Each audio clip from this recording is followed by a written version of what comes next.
by Booking.com. They can hear the noise outdoors because the roof is open at Minute Maid Park for this crucial Game 2 with the Astros taking what ended up being a nail-biting victory last night by a final of 6-4 over the Twins. We get set for the second game of this series, and the Astros continue their home dominance, especially in the division series. They have won 12 straight games going back to this postseason run that began in 2017 here at Minute Maid Park. That's where we're at. Adam Amin, Adam Wainwright, AJ Pierzynski, Tom Verducci in a moment as well. So let's break it down. You heard the guys talking about it. This is a Houston team that has a lot of familiar faces, but Yordan Alvarez is on the marquee now. He's as good of a postseason hitter as we have. He is the star of stars in a lineup full of all-stars and superstars.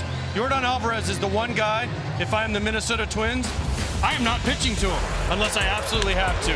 We saw it with the 2 home runs last night, one off a righty, and then Rocco Baldelli and the Twins bring in Caleb Thielbar, who hadn't given up a home run to a lefty all year, and all Yordan Alvarez does, hit a ball off the foul pole. This guy's a star. And on the other side, Royce Lewis. He's done everything for the Twins in their 3 postseason games this year, including hitting a home run last night to almost get the Twins back in the game. So these 2 guys are the 2 guys in the lineup you want to stay away from and be real careful pitching to. Both of them are hitting in the number 3 spot in the order tonight. Waino, this is the type of pitching matchup that kind of raises the hair on your arms a little bit when you figure out who's going to be going for these 2 teams. Both lineups are full of stars, but when I woke up this morning, I was thinking about this great pitching matchup that we have today.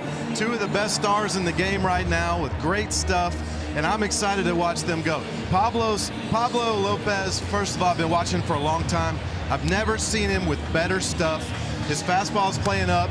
Plus, he's got a new little breaking ball he's working with, and always that changeup is going to be a factor today. You talked about Framber Valdez in the studio. You heard them talking about it. So good in the playoffs last year. Last time he was out there in the postseason, he clinched the World Series for them. A postseason stud, a guy who's proven his mettle in the postseason many times over. He's a champion. He's a great player. He's got no-hit stuff anytime he takes the ball, and he's got that incredible curveball. I can't wait to see how he works it today against this great Twins lineup. He had a no-hitter earlier this year, took a no-hitter into the 8th. This is a very fun pitching matchup. Hey, the Twins, AJ talked about it. Lewis, Polanco, those swings got them back into the game. They showed fight and some heart, but in the end, it was those familiar October faces for the Houston Astros that did the damage for a Game 1 win. Game 2 from Houston coming up next.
Outstanding in the postseason last year, Framber Valdez will be on the bump with the roof open at Minute Maid Park. And let's go a little bit deeper into Framber Valdez on the mound.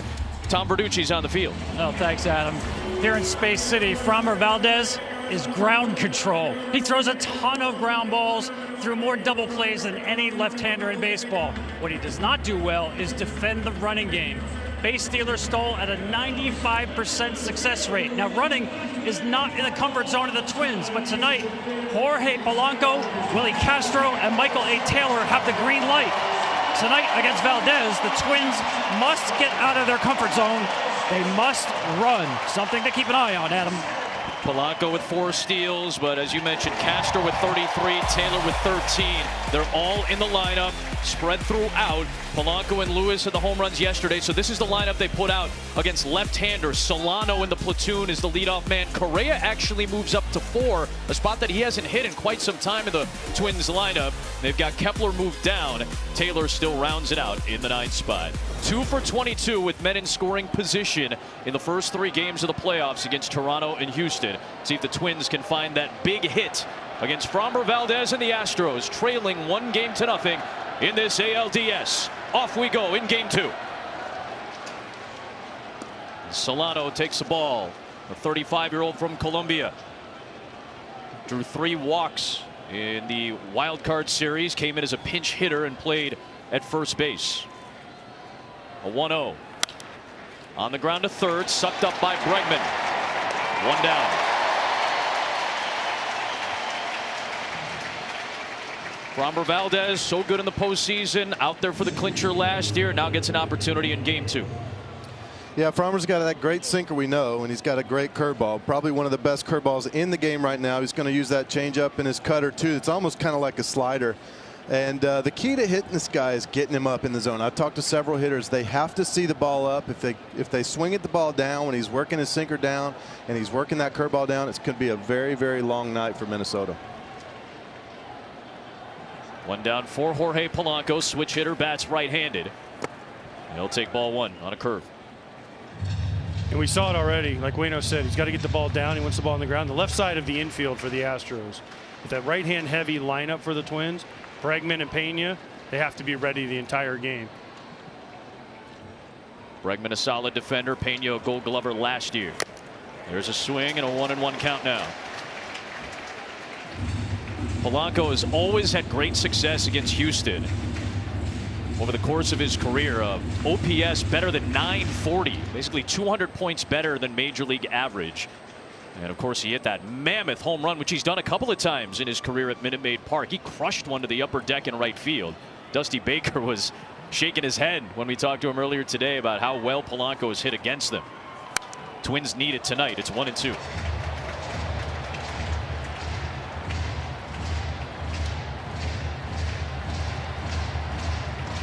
So that OPS went up with his performance last night. Did have 3 strikeouts, but went 2 for 5, including the 3-run home run that basically changed the course of the game, made it tighter. And that one got a piece of Maldonado on the foul tip. That shows you how good his curveball is, though. That wasn't his most well-executed curveball. It's a little bit away from him, but it's in the strike zone, and he barely got a nick on it. And you barely, I mean, you don't see many pitchers be able to throw strike breaking balls that are swing and miss, and he's one of the rare pitchers in the game that can throw strike breaking balls all game long and get lots of swing and miss. Comes home with a 1-2 and misses very high with that cut. The curveball is almost only to right-handed batters. Will mix it into lefties, but he's only given up 2 home runs, and opponents have hit under 180 on that curve this year. I was looking at the numbers earlier.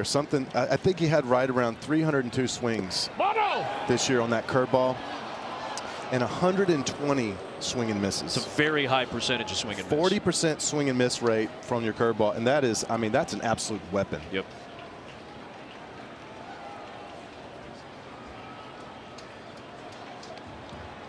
Three and 2 on Polanco. The 7th pitch coming. And Polanco works a walk with 1 away. Let's take a look at tonight's same game parlay. It's sponsored by FanDuel. Well, what do you know? The guys that combined for 3 home runs last night and have combined for 5 home runs in the postseason so far. And they're both hitting in the 3-hole tonight for their respective clubs. Here is Royce Lewis, who's blossoming in front of our eyes after being a #1 pick, dealing with a ton of injury issues in his career, now blossoming. That time a half swing and miss through the sinker, nothing in 1. Here's where the game begins. Tom Verducci talked about it earlier before the game about the running game. Polanco's on first. How long until he runs? And I know they don't run a ton, but this is an opportunity right here to steal 90 feet. We haven't seen as much running, very little running against Valdez in the postseason in his young career so far, but he just doesn't hold runners as well as most pitchers try to. Maldonado, as we talked about yesterday, he's still a great catcher in terms of game calling, but his defensive metrics have gone down and his arm has not nearly been as good, plus the rule changes. A little slide step right there. Yep. And I talk to our lefties all the time that don't have a great move. It's hard for me to understand how you wouldn't have a great move as a left-handed pitcher. That could be such a weapon in controlling the running game. You're talking about instead of runners going first to third, they're taking a step back to the base. They're barely getting to second. It's a big difference. Valdez gets one in the zone on the changeup to even up the count on Lewis at 2-2. One thing I don't like so far about Framber Valdez, he's been up with a lot of pitches. His fastball, even that changeup right there, is up. He's been up with a lot, and that's kind of been the thing for him this year, where his numbers are a little bit down, the ground balls are down, because he's been throwing it higher than he has in his whole career. Timeout used here by Lewis. He's been throwing with a little bit more velocity this year, so his velo is up, but that also doesn't keep the ball as down as we've seen the last 2 seasons, where he's had one of the most ridiculous ground ball rates in all of Major League Baseball. And Dusty said it before the game. He can't try to force it down there.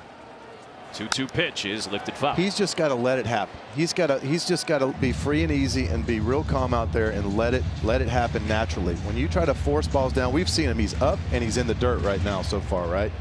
If he's just relaxed and he just goes through his delivery and he focuses on those little things that he can control, gets the ball down, that's when he's at his best. 1 on 1 out, first inning. Another 2-2 pitch to Lewis. It is cut on and missed. Got him with that changeup, and there are 2 down. Elevated that changeup, but got the swing and miss. But not where he wanted it. This is not where he wants his pitch. His pitch is a changeup up. You usually want this changeup to be down. Another pitch that's up in the strike zone fooled Lewis more with the speed and the velocity than he did with the location. Now he faces his old teammate, Carlos Correa, up to the 4 spot. And he takes a close pitch low. That's where he probably want the changeup a little bit lower. 1-0 the count on Correa, who leads the Twins with 5 hits in the postseason thus far. Had a double yesterday. First time that he hasn't been in the 6-hole in these first 4 playoff games. He lifts one foul, and it's 1-1. That first pitch, you see him take the changeup just under the zone. You know, Framber's probably thinking he's coming out of his shoes right here. He's going to try to hit one far, make a statement right here in Houston, where the crowd's booing him a little bit. He wants to beat the Astros like crazy. You know he does. But he took it. He's calm in these big moments. He's been here before. So much success with Houston. Sends one deep to left field. Going back on it is Alvarez, all the way to the track. That ball is off the wall. And Minnesota will strike first. And guess who? It's Carlos Correa to put the Twins on top in Houston. Their first lead of the series. I love the move up in the order for him. Getting the guy who's comfortable in these big spots. He's been through the postseason. He's won with the Astros before. He knows how to lead that team over there too. And putting him towards the top of the order, getting him in that 3 or 4 hole, I think that's a good move. And he's proven it. Honestly, I think he was sitting breaking ball, because he got a curveball in the zone. He didn't miss it. He was right on time.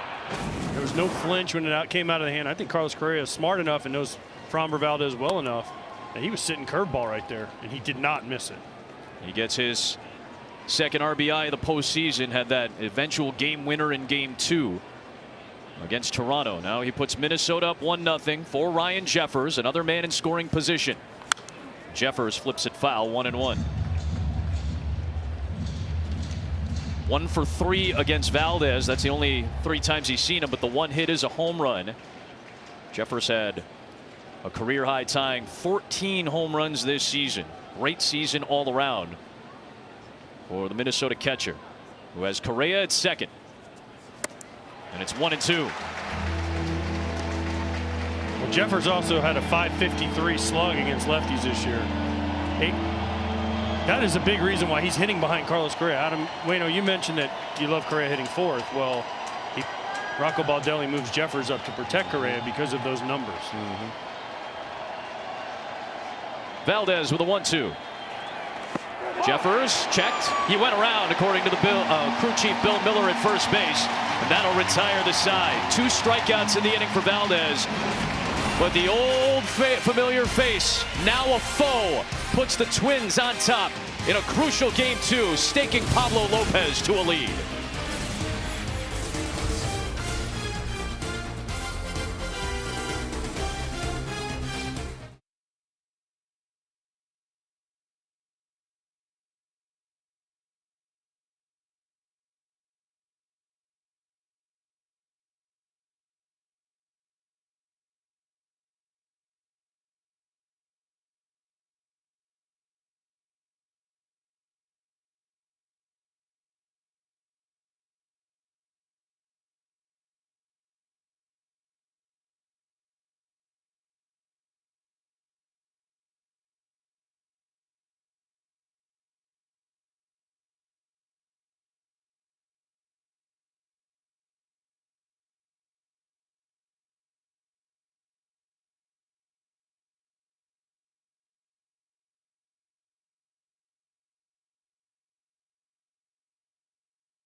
Twins jump out on the Astros as we head to the bottom of the first. Jose Altuve on the first pitch he saw against Bailey Ober yesterday cranked a home run to the Crawford boxes. He's got 13 of those in his career on the first pitch. Every Astro reached base in Game 1. This is the exact same lineup as Game 1, except Alvarez is in left. Brantley is the DH tonight. And they'll go up against Pablo Lopez, who had an all-star campaign. Altuve climbs in against Lopez to start the bottom of the first. First pitch changeup. We wondered last night, Bailey Ober threw first pitch fastball. Pablo Lopez knows Jose Altuve very well. Both being from Venezuela. First pitch changeup. Deals to his countryman. 1-0, and Altuve pushes a gorgeous punt down the line for a base hit. How about that?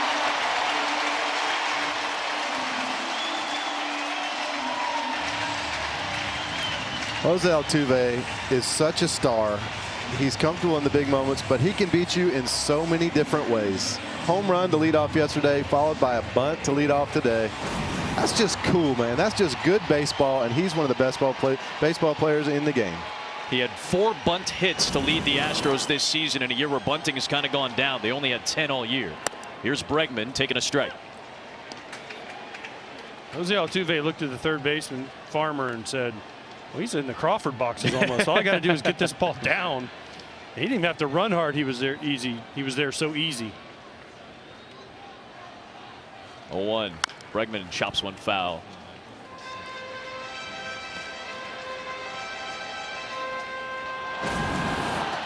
This is a free hit. He's almost in the outfield grass.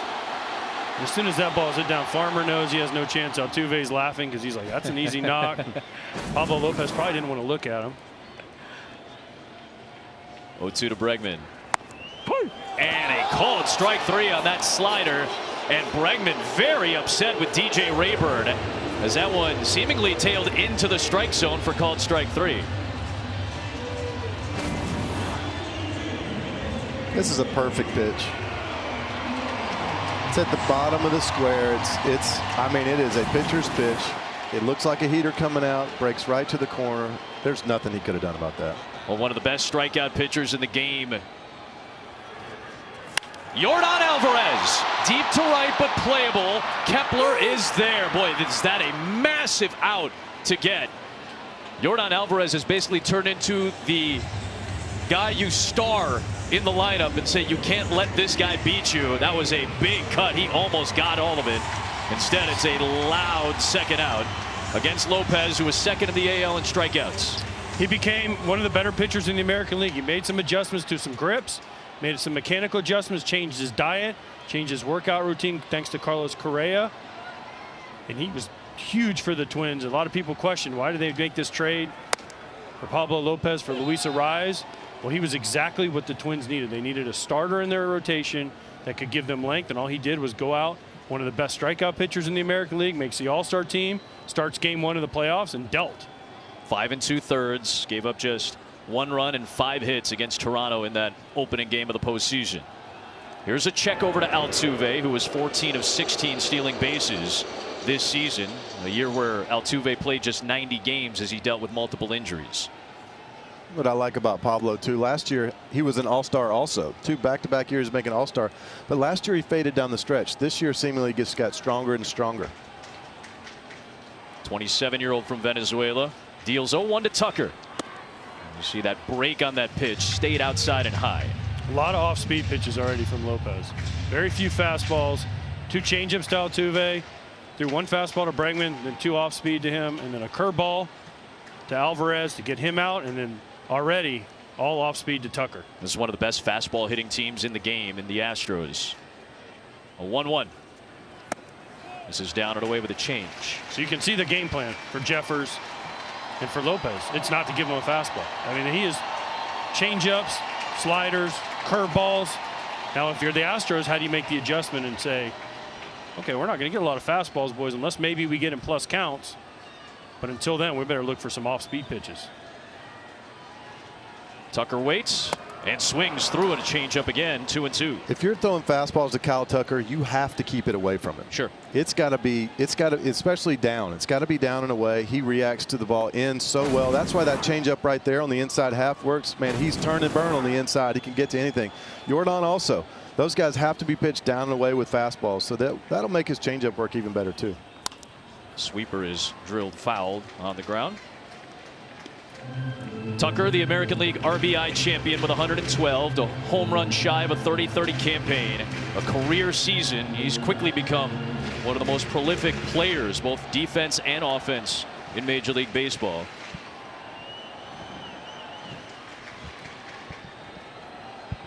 Just 26 years old, from Tampa, Florida, 2-time All-Star. Fellow All-Star Lopez deals, and it's lifted to center. Back on it is Taylor. It should retire the side. Pablo Lopez's offense gets him a run. He leaves Altuve stranded onto the second in game 2.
The best overall offensive performer in each league. You can cast your vote for the top offensive performer in each league today by scanning the QR code or enter at MLB.com/Aaron. Dusty calls Hank family. They played together for 7 years. A strike to Willie Castro to start off this second inning from Framber Valdez. 29th postseason victory with the Astros for Dusty. He's already passed A.J. Hinch for the most in team history. Boy, Castro takes a couple right at the bottom of the zone. 0-2. Couple of good pitches from Valdez. That's amazing that Dusty's leads him in victories Already. because you think of A.J. Hinch and you think, oh, he was the guy that cut, but Dusty's been here for a while now. It's very rare to see an Astros manager even reach 5 seasons these days. And you kind of look back in history. I think Larry Dierker was the last one before Hinch. And one low on the changeup. 1-2 the count. That's a great location for an 0-2 pitch after he gets 2 low strikes. You go just a little bit lower. You'll see if he'll fish. We'll see if he goes back down here or he goes up. 1-2 to Castro. Maldonado wanted it low. It's chopped foul.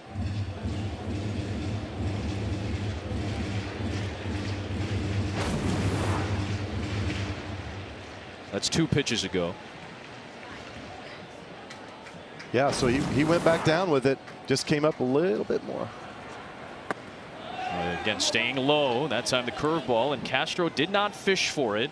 See, he's got his eyes pointed down now. If he could pepper a fastball at the top of the zone right now, I think he gets it by him. We'll see what he does. Trying to change eye levels when you hear pitchers talk about that. There's a 2-2. On the ground, dribbled foul.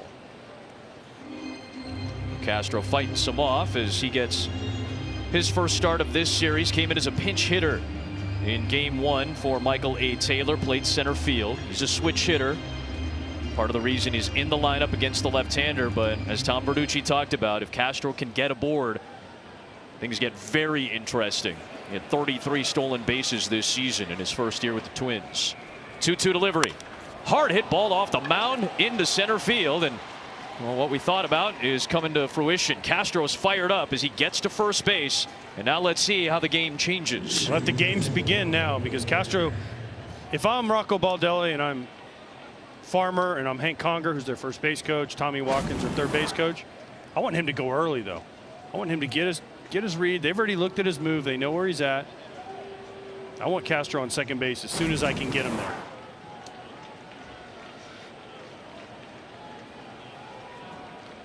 Here's Farmer. Swings and launches one. Out to left field. Alvarez turns. It's gone.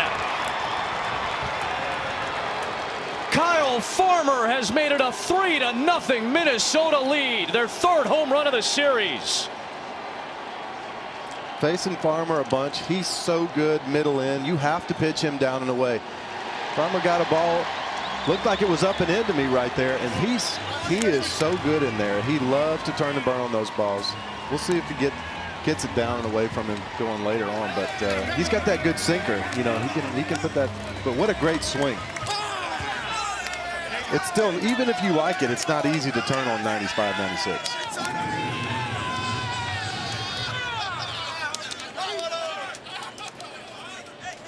$11 of them during the regular season. He gets his first playoff hit, and it's a home run. Castro got aboard. Farmer ripped it to left, and now Kepler fouls one. We didn't have to worry about Castro stealing, because when you hit one that far, you can just trot. Well, the Twins, who are one of the best home run hitting teams in baseball all season, have showed the power in the playoffs so far.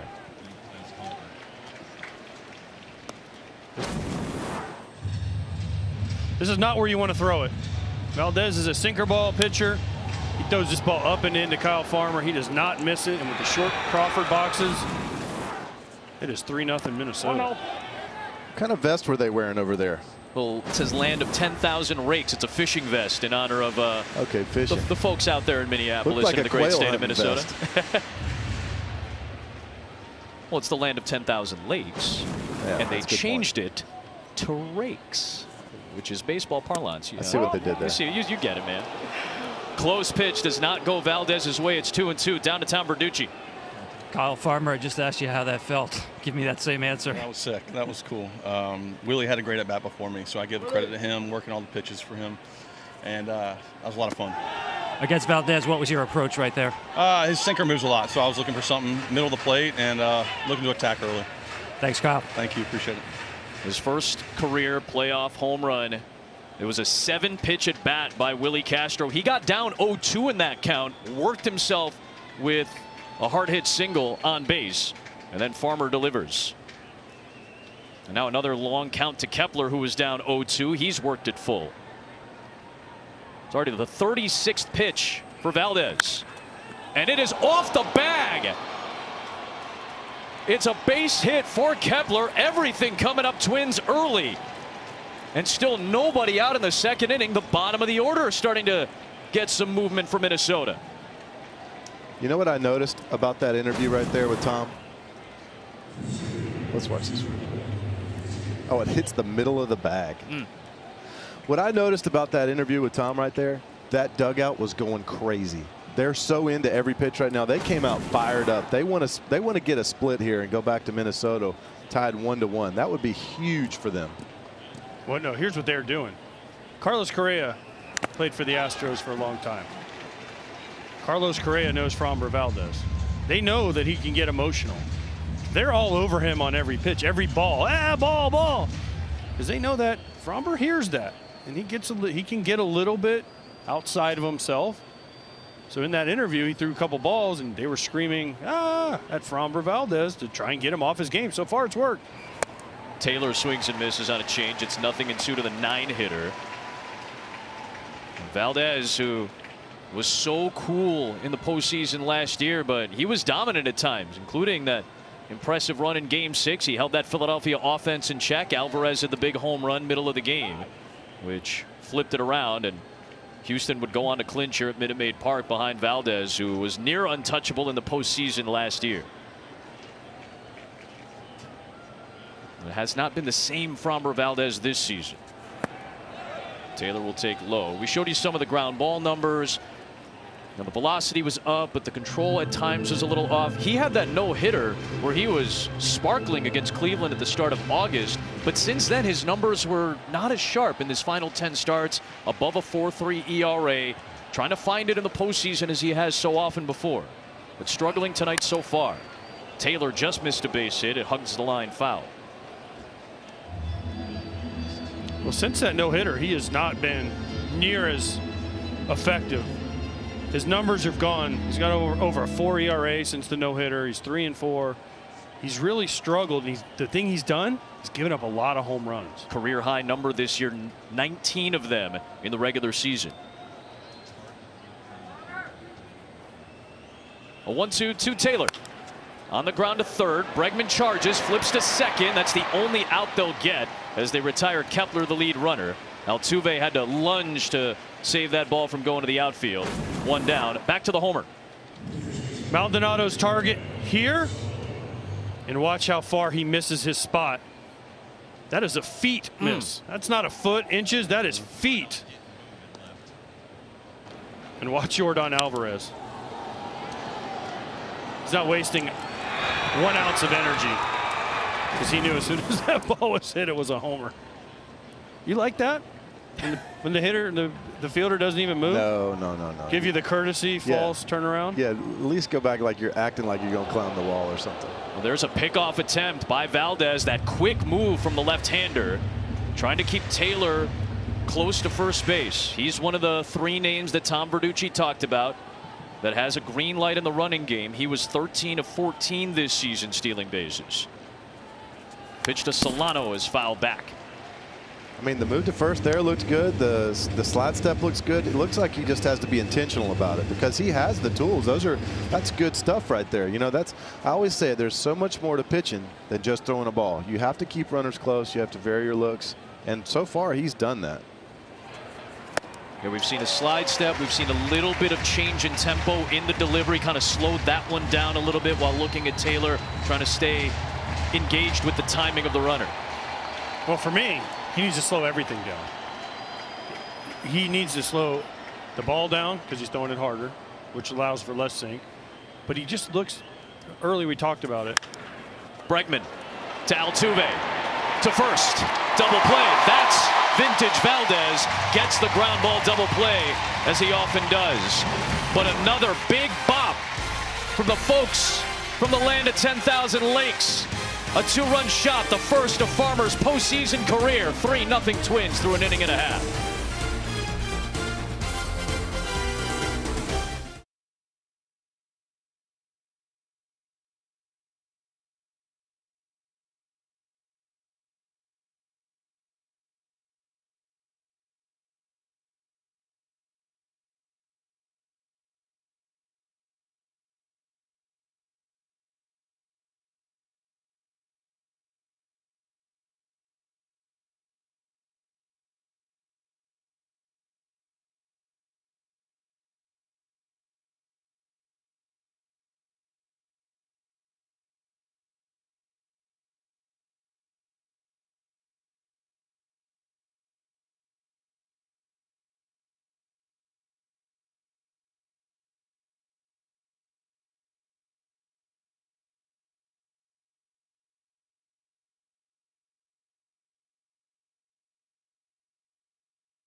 Was Kyle Farmer's first playoff hit in his third trip to the postseason with the Dodgers in 2017, with Cincinnati in 2020, and then this year with Minnesota. He was a combined 0 for 12. His first playoff hit was a two-run shot to left to give Minnesota a 3-0 lead and stake Lopez even further to an advantage.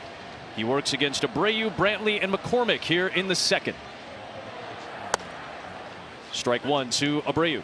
Last inning, right after the home run, they panned in and you showed a close-up of Pablo. Look how calm he is right now. He knows he's got a job to do. Look at him taking deep breaths. I looked at him, I said, this is the Iceman.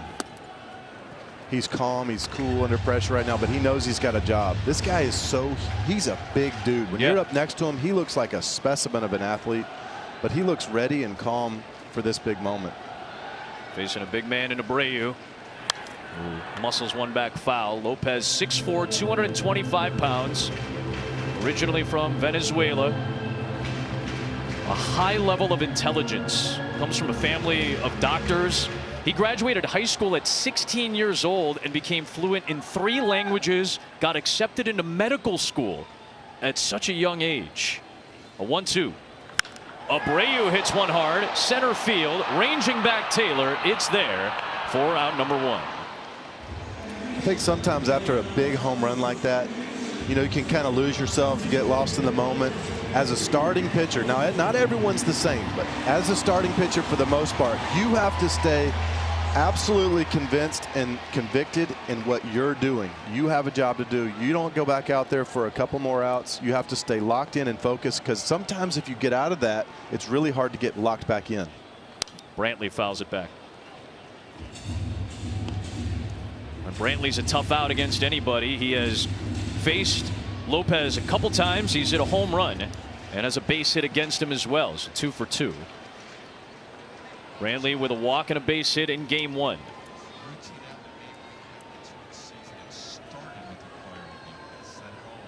Great look at our ump cam for an 0-1. It's a strike.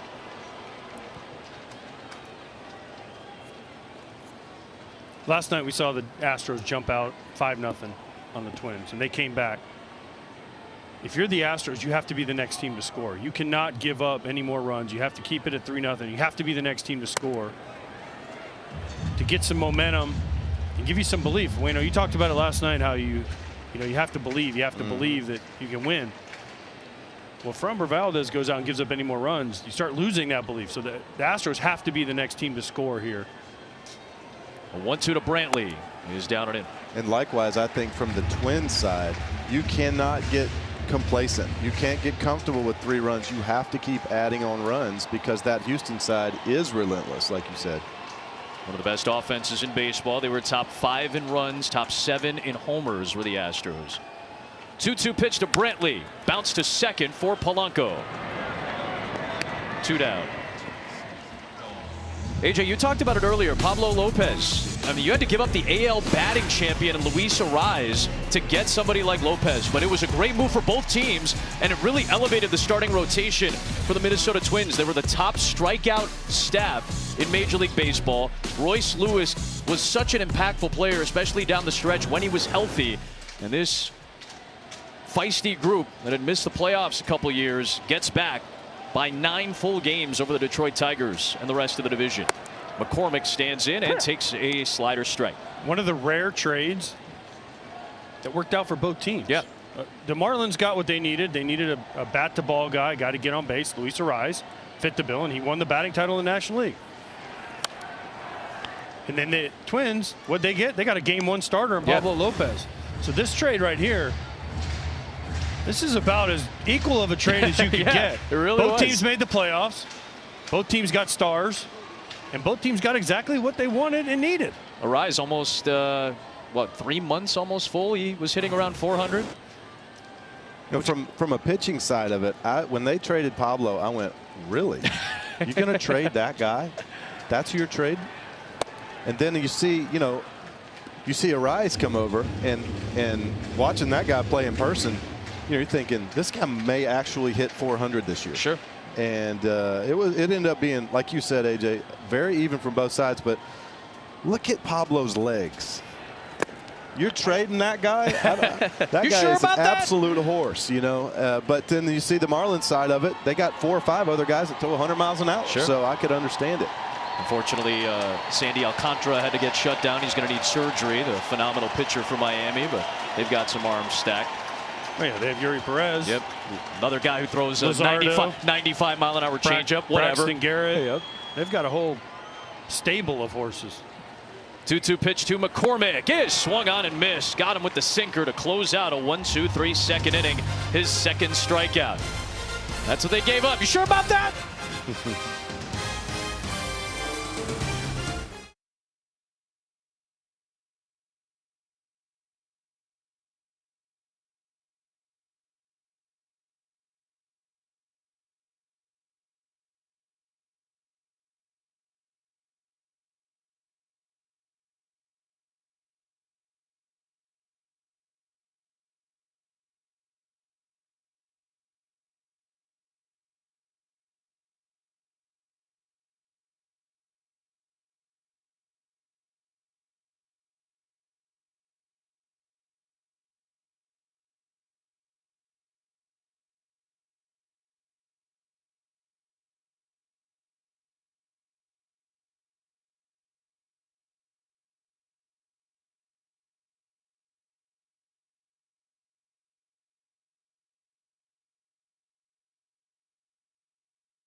Customize your feed, get your own stats and highlights. Enjoy the free live streams with the MLB app. Your home for playoff baseball. Download it today.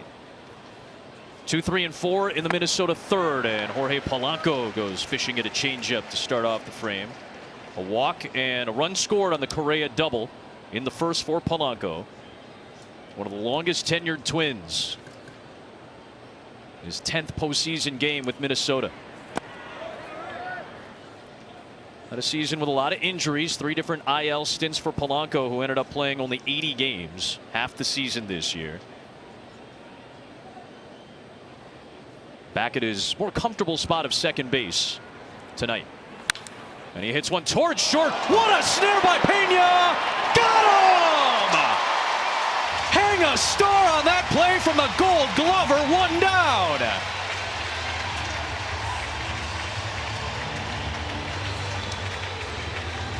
You said it, Adam. As Ed Farmer, the great White Sox radio guy, hang a star on that one. What a play. Leadoff hitter. Polanco rips this ball. Makes it look easy, too. Easy throw. Takes his time. No rush. Perfect strike. Dusty told us yesterday he never takes his offense out on the field. He's always ready out there at shortstop, and you need that. At short, you win these games up the middle. And at short, he's one of the best out there. That was an incredible play. 0-1 to Royce Lewis. Foul back, 0-2. We talked about it yesterday. The metrics aren't as good. There's been a lot of talk about decline. It's still only year 2 for Pena. And the big thing is he makes the big play when you need him to make the big play. Final Friday of the year, must-win game on the road at Arizona. He made the big play late in the game. And Abreu made a great pick at first to get Houston out of an inning against Arizona and eventually win that game by a run. Oh boy, Marty, all right, bud? The play against Arizona, too, was up the middle, right? So he went way to his left. Today he went way to his right. What's his knee doing right there? He's just cheating. He can see the signs or hear the signs in his hat.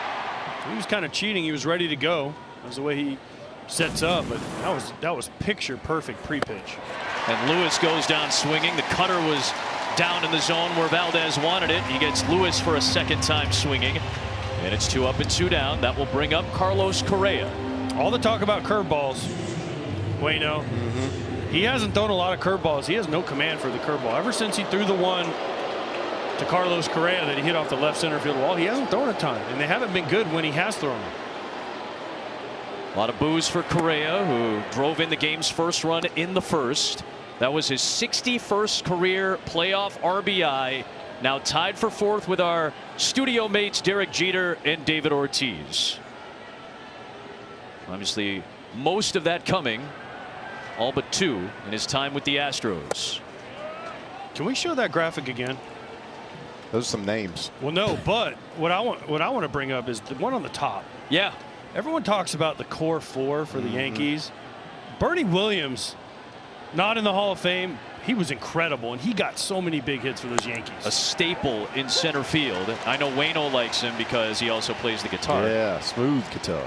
Correa did not like the call from DJ Rayburn, but it's 2 balls and a strike. Valdez home and drills the zone at the bottom, and look at Correa again.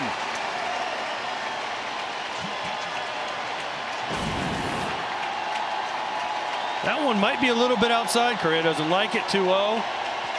And then this one he thinks is low. Maldonado steals it.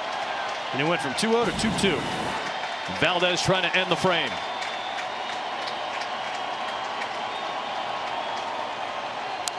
Correa fights it off. Crazy, though. No curveballs. He's not throwing curveballs. He's really not. He must have no feel for them. He is just not throwing curveballs. It is crazy.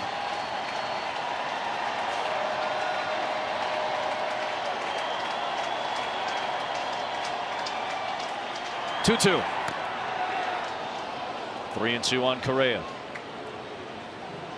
One thing that we haven't seen just yet, but as this crowd gets a little pumped up, and as we get further into the postseason, I think we're going to see a problem with the pitch count. It is going to be, see, he can barely hear. Once the crowd gets fired up, this could be a real home field advantage, because it is so hard to hear that when the crowd's going crazy.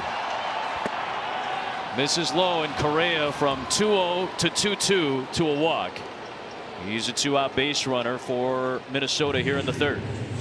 Anytime you see them holding their glove up to their ear right there, they're trying to cut that around the sound of their pitch comm so they can hear it a little bit better. And it's just like the NFL. You see home crowds get fired up and try to mess up the cadence of the quarterback. I think it could be the same thing for home crowds with the other pitcher out there. Here's Jeffers. I remember hearing Chris Bassett, who was with the Mets last year, now this season was with Toronto. Basically, PitchCom, the volume goes up to 20. And a lot of guys, Bassett included, was like, I want it around 12 to 14. You don't want it too loud. You don't want it muffled. You don't want it to be distracting. But you might have to jack it up to 15, 16, maybe all the way to 18 or 20.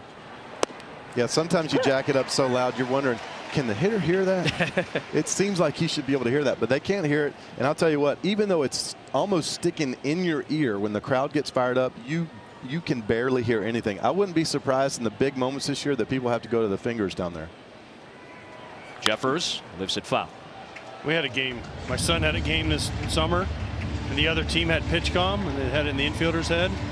And we had kids on second base. They could hear the shortstop's PitchCom because there's no crowd, and they could tell the hitters what was coming because they couldn't figure out because they were like, we're not giving signs. How do they know it's coming? It's all the way down to travel ball now, man. Yeah. How did you know it's coming? It's because you could hear the shortstop. A 1-2 to Jeffers. Here's a called strike three. A sinker down the middle to close out the inning and leave Correa stranded. We're having some fun in Houston in Game 2.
Roof is open. A beautiful October night in Houston after a brutal summer of weather. We got a great night tonight. 3-0 Twins. Jeremy Pena had a fabulous defensive play to take a base hit away from Polanco in the third. He leads it off here in the home half of the third. Again, still seeking that elusive home run. None since July the 5th. Ooh, up and in. appeal to first. Bill Miller says no swing, 1-1. You talked about the weather and the roof open, Adam. I was down on the field about 2 hours before the game started. It was chilly. There was a breeze, and then I come up in the booth and there's no breeze. I'm like, can we get that fan back on? Want that breeze back. Pena, foul zone at the plate. I had a couple friends of mine who live here in the Houston area. I got a text going, enjoy our quote-unquote cold front tonight. Well, this is a wonderful night for baseball. We're so happy that you're with us. Adam, AJ, Adam, Tom, the wonderful women and men of our Fox Sports crew for Game 2 of this ALDS presented by Booking.com. 1-2 pitch. Down and away. If you watch how Lopez attacks these hitters, he's going to mainly come at these right-handers middle in. He's going to fire that two-seam in. He's going to work his changeup off of it. And then away, he's going to keep him honest with those 2 breaking balls that he throws. That's pretty much how he attacks these guys. Broken bat off of Pena. One hopper off of the glove of Lopez. No play at first base. Lopez frustrated. So the first sign we've seen of a little frustration from Lopez. After he did everything right, he broke Pena's bat. Pena was a little awkward coming out of the box because of that swing and broken bat, and still ends up at first. Well, you know what we say as hitters, Wayno? Yeah, that's a knock. I know where you're going. That's an absolute jam sandwich that he got away with right there. It was perfectly placed, like little short hop. You know, you work on the PFP plays in spring training and during the season occasionally, but they're usually hit kind of hard. Those little changeups can sneak up and be the tougher plays sometimes. So now a man aboard for Maldonado, who had a walk out of the 9 spot yesterday. He's the only Astro without a hit, but every Astro reached base.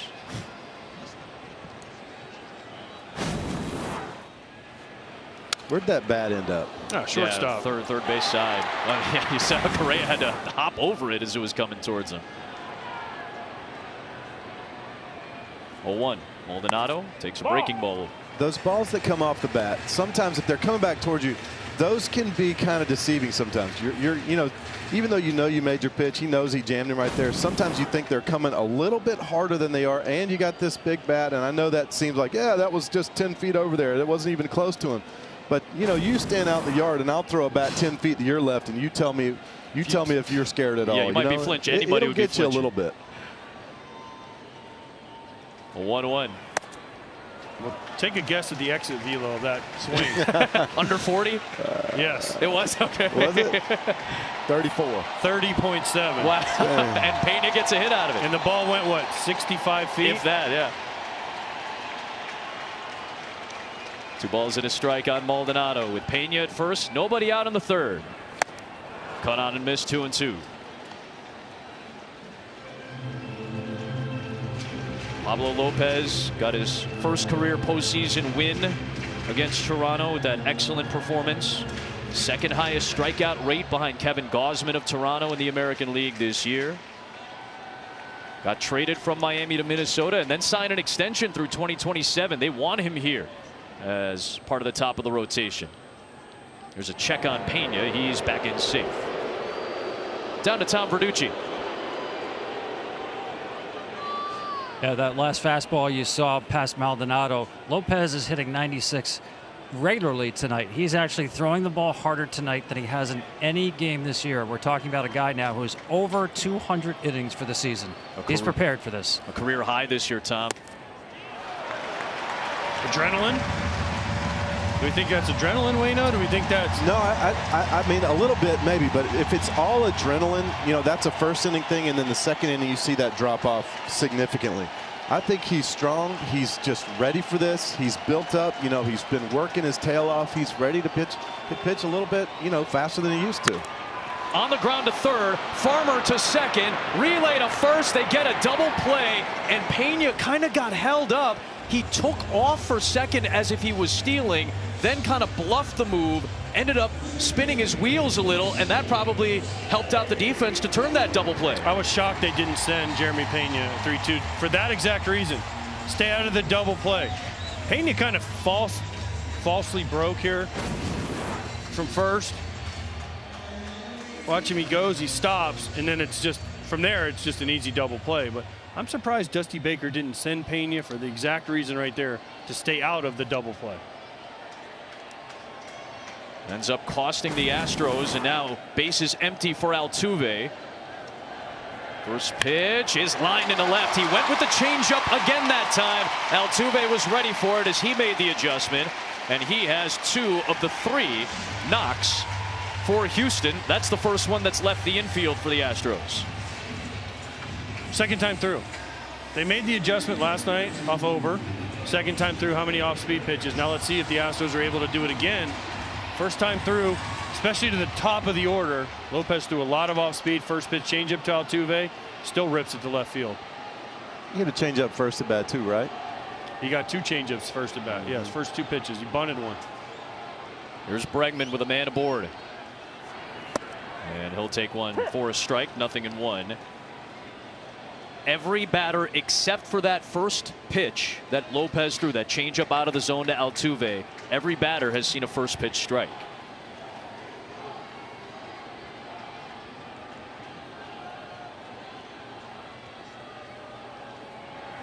No. Oh, and Altuve takes off. Jeffers knocked it down and then wasn't able to flag it down in time. Altuve just jumped it to second base. So I just talked about the adjustment made hitter to hitter, right? Altuve, nothing but changeups, gets a hit. As we see this ball, it's a changeup in the dirt. Jeffers can't find it right away. Altuve, great base running to get to second. Well, Bregman's sequence was first pitch fastball, second pitch changeup. Now he was ahead 0-2, then he threw him a slider to put him away. Let's see where he goes here. Bregman lifts a sinker into left center field. Taylor and Castro are there. It'll be the center fielder Taylor to close out the 3rd inning with a man left on base.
Baldelli and Rocco, you noticed the calendar was October. You moved Carlos Correa up to the 4-hole for the first time in a month. I imagine this is what you had in mind.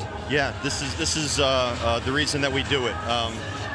The light, it doesn't find Correa. He kind of is the light, in a lot of ways for our team. And he hasn't been hitting in the 4-hole, but when I looked up, we're facing a lefty, and it all looked good. He wants it, so I gave it to him. Pablo looks like he has season-high velocity. He's over 200 innings, but your faith in him going deep into this game, how would you describe that? Well, I mean, it's certain. I mean, he's going to pitch, and we need him to pitch, and he's been that guy for us all year long.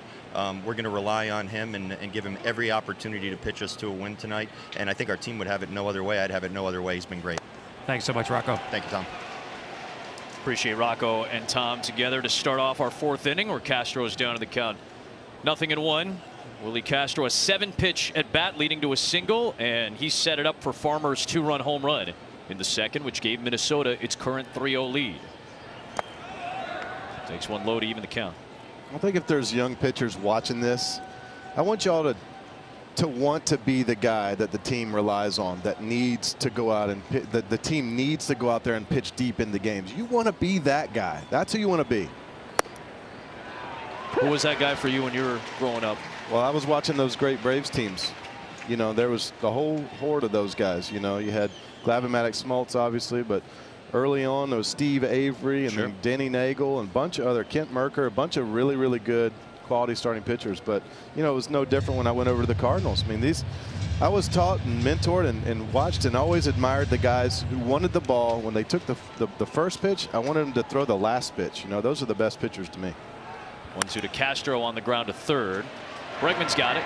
Castro hustling, but a good play by Bregman to retire the speedy Castro for the first out. AJ, you caught so many of those guys. I think back to your World Series team, and it felt like it's something that we joke about now, but it's something that will never happen again. 4 complete games thrown by 4 pitchers in one series. I don't think we'll ever see that again. We might never see one complete game thrown by any pitcher. Oh, come on. Let's not go that far. Well, no, listen, like Wayno said, yeah, it used to be great. Jack Morris, 91, right? 10 innings, shutout, 1-0. Twins beat the Braves. Gene Larkin with the big hit. But pitchers aren't raised that way anymore. They're not brought up this way. They're not brought up to go 9 innings. They're brought up to give them 5, maybe 6, max effort. And let's get to the bullpen. Farmer bounces it to Bregman. A couple of strong plays by Bregman. The throw is a little off, but Abreu able to definitely move over and make sure that Farmer is retired. 2 up and 2 down in the 4th. Let me be not the first, but one of the loudest voices on trying to change that, because organizations need to start teaching these pitchers from an early on stage when they're in A-ball and AA. They need to allow them to struggle and get through those struggles and pitch deeper in the game so that they can learn those lessons. You know, it's really hard when you get called up to the big leagues. It's hard to learn all that in the big leagues. You know, it's very, very tough. You have to learn those bumps and bruises along the way in the minor leagues. Yes, but the minor leagues are set up differently now. That's the biggest problem. They play 6 games a week. They get every 1 day a week, usually Monday off. They play 6-game series. Starting pitchers only pitch once a week. So it's not every 5th day. They're not taught that. So you can say, oh, I guarantee if you ask a pitcher, they'll say, I want to go 7, 8 innings. But they're just not brought up that way. They're not taught that way because of the way the minor leagues are set up. That's why I like Framber Valdez, guy who led the league. He had 2 complete game shutouts, including that no-hitter against Cleveland earlier this year. That's why you like Pablo Lopez on the other side, a guy who's gone more than half his starts, going at least 6 innings, and has gone 8 and 9 this season as well. That's the type of pitching matchup we have tonight. These are horses. Yep. 3-1 the count on Kepler. These are 2 of the best in the game. This is what, in my mind, this is what makes me turn the TV on and go, ooh, I want to watch that game. Watching these 2 guys go at it. Now, I know there's a lot of hitters over there that are great too, but these guys are the show to me. You know, I'm a little biased, obviously. Right. Kepler will take a strike. Count is 3-2. All 3 of us woke up today and had the same feeling. I can't wait to get to the park to watch Valdez and Lopez. In the 4th, a chance for the first 1-2-3 Valdez inning. Payoff to Kepler. Got him.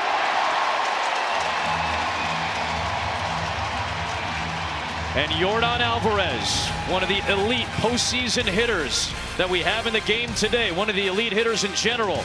He and Tucker are coming up.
Welcome back to the 2023 American League Division Series on FS1, presented by Booking.com. Picture perfect night with the roof open at Minute Maid Park, and here comes Big Yordan Alvarez to face Pablo Lopez in the Astros' fourth. And a first pitch strike on the corner on a fastball at 96. That velocity maintaining. Yeah, see, if that's all adrenaline, that's not still coming out 96. He's just a horse. What a matchup here, Lopez and Alvarez. 0-1. It's up and in. 96 again. Alvarez cranked a first pitch fly ball to deep right, but I love that not deep pitch. enough. He got him. He jammed him a little bit on the one earlier. That time he's still moving his feet back. He's opening up that down and away hole right here. If you can get him leaning back just a little bit more, he's got it wide open out there. Lopez going to call for Jeffers to come out. They want to talk things over here. While we have a moment, a quick word from FanDuel. FanDuel, America's #1 sportsbook.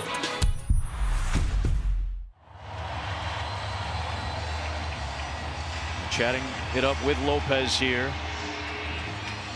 First season with the Twins, career high numbers across the board. He said he knows what this means. I know I have to be on my A game. I have to be in the mindset of throwing my best pitches with conviction to get quick outs, quick innings, because I know who's pitching on the other side. He was speaking highly of Framber Valdez. His offense has gotten 3 against him so far. That one's inside, and it's 2-1 on Yordan Alvarez. Did you notice Correa part of that conversation right there? You know, sometimes a shortstop will come over and go, all right, what are we going? Oh, curveball. All right. But it seemed like he was putting a little bit more information into that. Obviously knowing Yordan as well as he does, maybe. It looked like he was like, wait, what are you throwing? All right, yeah, I approve. It wasn't like, you know, watch him right here. He comes in and he's all right. So he's not just asking, what are you going? He's speaking into this a little bit. Sure. You guys have both pointed it out, Correa's influence on this group. A 2-2 to Alvarez. Is swung on and missed on a high fastball. Keeping that velocity high, and the calm and cool Lopez with a little extra emotion after that strikeout. You don't think he thought that was a big at bat? Look at this. Watch a little fist pump. Yeah, baby, give me some. That's what he was saying right there. Got the fastball by him. And yesterday we saw him swing early on and swing and miss that fastball up too. Once you get ahead of Yordan, you can exploit that hole up there. Here's Tucker. Boy, it doesn't get any easier, but he'll take a first pitch strike. 12 of the first 13 batters have seen a first pitch strike from Lopez.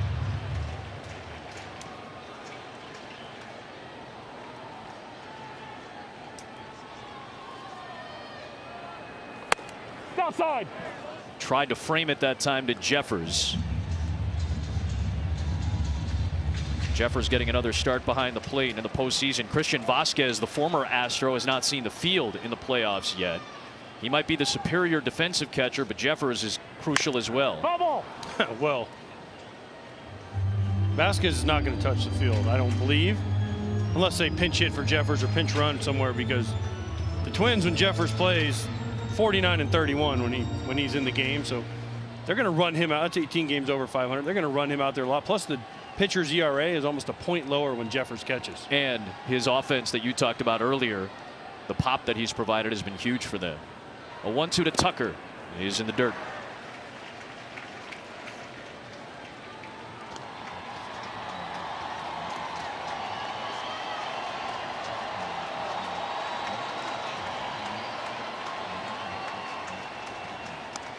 Such a huge at bat. Every time you get this pocket of left-handers, and especially Alvarez and Tucker, two guys that can absolutely change a game, or if you can get them out, shift the game in your direction. 3-2 on Tucker. Interesting to see what he goes after Tucker here with. 3-2, just missed with the changeup.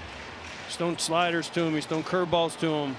He struck out Alvarez with the high fastball. What's he going to attack? I like fastball or changeup down and away. Changeup down and away gets him a swing and miss, I think. Change up, down and away, but just out of the zone. For a strike. Yeah, sure. Well, hard to do. Tucker with a nice eye there, and he gets aboard to bring up Abreu with a man on base. And now I imagine that's got to be a tough pitch to lay off regardless. Well, you know, they didn't need the pitch clock. They just need to call pitches like that strikes, I think. You know, Sure. A little biased again. A little biased. Yeah, thanks but for qualifying you get 4 that, or 5 inches off the plate, and we got a much quicker game. Trust me. It would have been awesome. Abreu. There's a ball. We haven't seen a first pitch ball since the first at bat for the Astros in this game. Abreu ahead in the count. You fly out to center in the second. All the hitters that are watching that are rolling their eyes when I say that. Of course they are. Can't wait for them to give you some guff about it later. Goldie just changed the channel. Talk about Paul Goldschmidt. Ball and a strike on the former American League MVP, who did not have a very strong offensive season and then turned it on when the calendar turned to September. He led the majors with 28 RBIs in the month of September. Rolls one over to short. Tough play picked up by the third baseman Farmer. He'll get Abreu, but into scoring position goes Kyle Tucker. 2 down in the inning. The Astros are 0 for 6 so far with a runner on base. Well, Lopez is just mixing up his pitches so well. In, out, up, down. Velocity changes, shape changes. The Astro hitters are just befuddled right now. As they go up there looking for certain pitches, they're changing their sequencing. They're changing up how they're attacking each one. Gets in on Abreu right there after trying to go away to Tucker. Big at bat here, though. Michael Brantley hits pretty much everything. Use the whole field. 2 outs, runners in scoring position. The Astros need him to drive this guy in. First offering to Brantley. And it's in there for a strike on the corner at 97 that time. So that velocity maintains. You heard Tom Verducci ask Rocco Baldelli about it. That velocity is high. Over 200 innings tossed for Lopez this year, but he is still rushing it in there. 0-1. Close pitch does not go his way. 1-1. That pitch away, I mean, so far we've seen such great execution of the game plan so far from Lopez. That first pitch strike to Brantley, that works on the first pitch of the at bat. If he keeps it at that height away from him, Brantley, that's the pitch that Brantley hits to left field. Right. He's got to get that down a little bit. That one down the middle for a strike. 1-2. Or just right down the middle a little bit more. But Brantley was looking for something else. Yeah. This is called hitting your target. You only take that, though, AJ, if you're looking for curveball or something. Absolutely. Right? You're looking for something off speed. He was looking for something off speed. Michael Brantley doesn't take a fastball center cut very often. That should tell you, though, as the Twins battery, that he's looking for something off speed. A 1-2. Good job. Good recognition of that. Like you said, AJ. The hitter shows you that he's looking for something slow. Test him, but not in the strike zone necessarily. Test him just off and see if he's just baiting you or what. But that was a great job. What a chess match here. Lopez against Brantley. Runner at second, 2 out. Brantley to left field. Here comes Castro. That's down. Tucker will get the stop sign from Gary Pettis. That ball trickles back home. First and third, 2 out. And Michael Brantley with another 2-strike, 2-out base hit. Yes, but what he hit? Off-speed pitch. Yep. Right? He threw the fastball. I thought Gary Pettis was going to send him. Willie Castro, he's already stopped him there. You can see Tucker's already shut it down. Now listen, Willie Castro in left field doesn't have the strongest arm. The thing is, with 2 outs, you're down 3-0. I get why you hold him up. But against a guy like Pablo Lopez, sometimes you got to take chances. He probably would have been out, but Now they got the tying run on the plate, though. yeah, but now it takes a 3-run homer to get you on the board. Another hit to get you a run. 2-out hits off Pablo Lopez aren't very, they're rare. Listen to this crowd.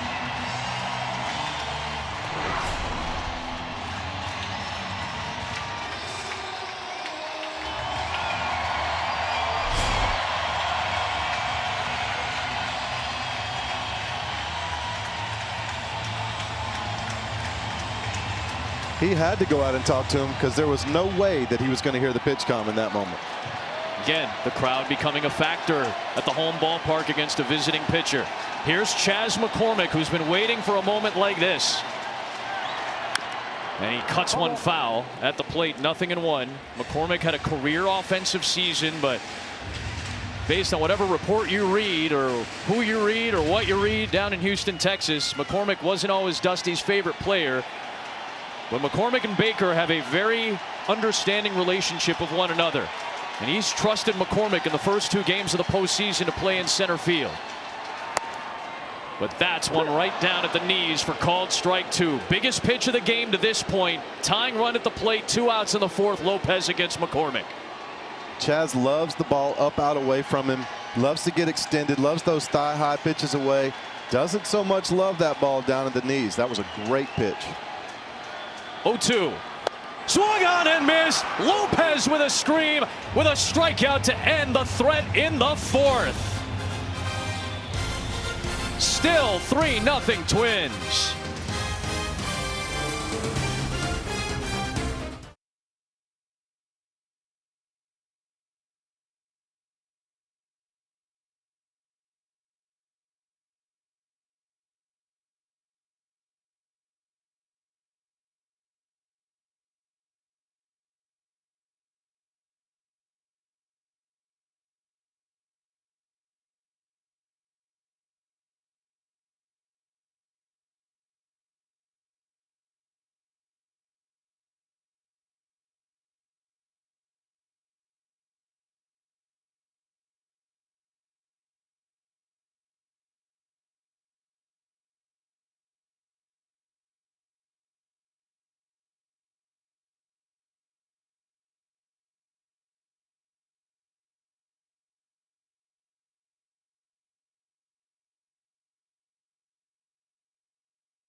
Framber Valdez got a couple of pitches up.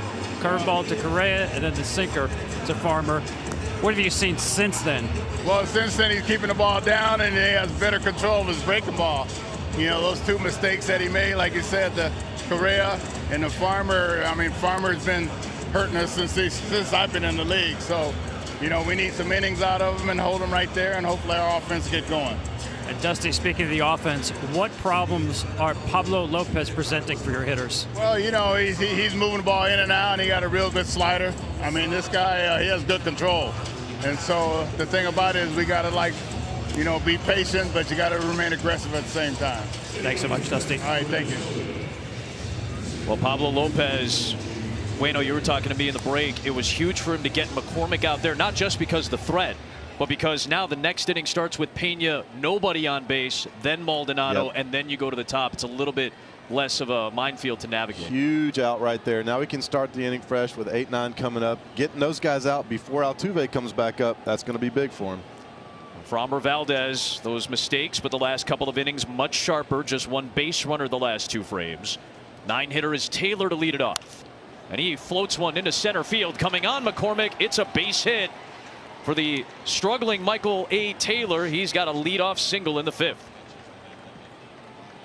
AJ, back to that at bat against McCormick to close the inning. Well, first pitch fastball is the one McCormick wants back right here. That's the one he should have hit. Then he gets a really good sinker down. You can't do anything with that one. And then he climbs the ladder. That's the ball McCormick's looking for, but it's just high enough to where he can't get to it. So he throws it by him at 96. And he went 3 straight heaters. My best for sure best right here. Let's see what happens. There's Solano taking a strike. A lot of times, not only in playoff games, but in baseball games a lot in general, when a team doesn't score in big situations, the next inning is so important for the team that didn't score, because the momentum is now on the Twin side after the strikeout of McCormick. And what happens? Michael A. Taylor leadoff single. Now Framber Valdez, can he get through this inning and keep it at only 3? Kind of circle shutdown innings, right? When you, again, momentum is not necessarily a thing you can quantify. I do believe in it when I hear it from players who feel the emotion of a game and the swinging pendulum of the emotion in a game. This is the type of inning you circle to try to get a shutdown frame where you put up a 0 on the board and give your offense another chance with the same score the next frame. Well, we talked about it though earlier. The Astros have to be the next team to score. They can't. We're already into the 5th. Pablo Lopez has given up 4 hits and really not been in trouble hardly at all, except for the last inning. The Astros haven't hit a lot of balls hard off of him. Framber Valdez cannot give up another run, because if he does, the Astros are thinking, man, we can't hit Pablo Lopez. And they have a full bullpen stacked with all their guys for the Twins. Stewart, Jax, Pagan, Duran, Thielbar, all of them are ready to go. So at some point the Astros have to score, clearly. Through the vacated hole on the right side, Taylor will stop at second, and Solano has his first hit of the postseason. And the first 2 men in the 5th have reached for Minnesota.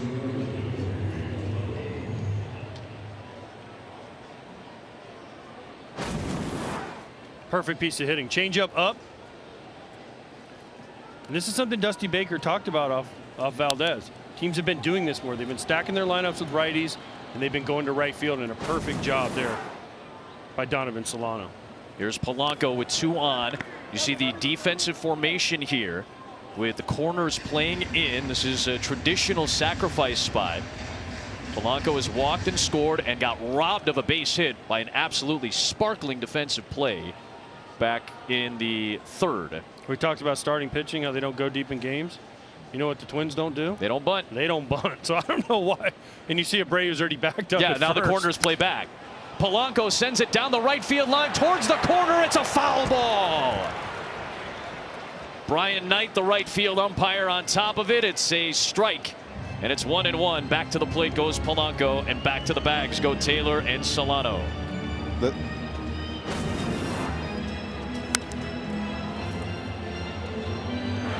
A couple feet, but again, Polanco's not up there to bunt. He's got power. We saw the ball he hit last night, but he's not going to bunt. Rocco Baldelli wants him to drive 2 or 3 in with one swing here. He's done damage against the Astros. He is not going to bunt. That's why I was confused the first pitch. Yeah. They had Bregman in, they had Abreu in. And Polanco, we explained his prowess against Houston pitching in his career. Last night was his 8th career homer in 34 games against the Astros. Now he does bunt. Valdez comes off the mound, can't get the lead runner, does get Polanco by a step at the bag at first. They don't do what? I'll say this, that was a bunt for a hit. Yeah, that was. If he'd have got that ball 4 more feet to the third base side, that's a knock for sure. Oh yeah, that was a bunt for a hit though. It surprised everybody. Listen, we're wrong too up here in the booth, but Valdez thought about going to third too. Bad grip on it. But I am shocked they bunted, especially with the numbers like we showed against the Astros. Rocco's probably shocked too. Yeah, Rocco's going, you could hit another 3-run homer like he did last night. I'd be happy with that. It does go down as a successful sacrifice, and it does move both Taylor and Solano up 90 feet. So 2 men in scoring position with 2 guys that you want to have up, Lewis and Correa. Before that, a quick word from Evan Williams Bourbon.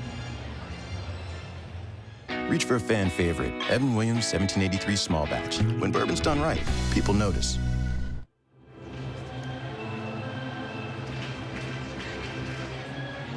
Meeting at the mound breaks up.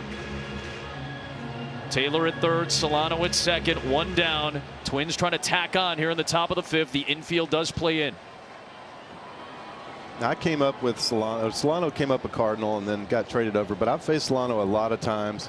I can't tell you how many times I've seen him do that same hit that he had today. Here's Lewis. Inside for ball one. He just seems like I know they played the second baseman up the middle there, and he hit it off the end of the cup there and just kind of carved it through the hole over there. But I've seen him do that so many times. He just seems like one of those guys you shouldn't shift off the middle like that.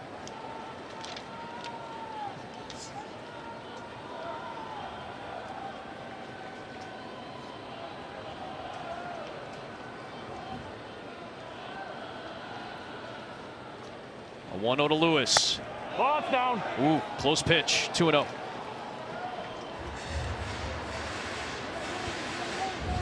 Twins trying to come up with runners in scoring position and deliver.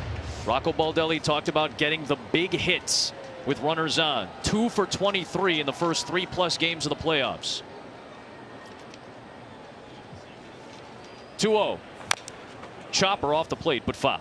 Such a tough at bat if you're Lewis here. You've already punched out twice off Framber Valdez.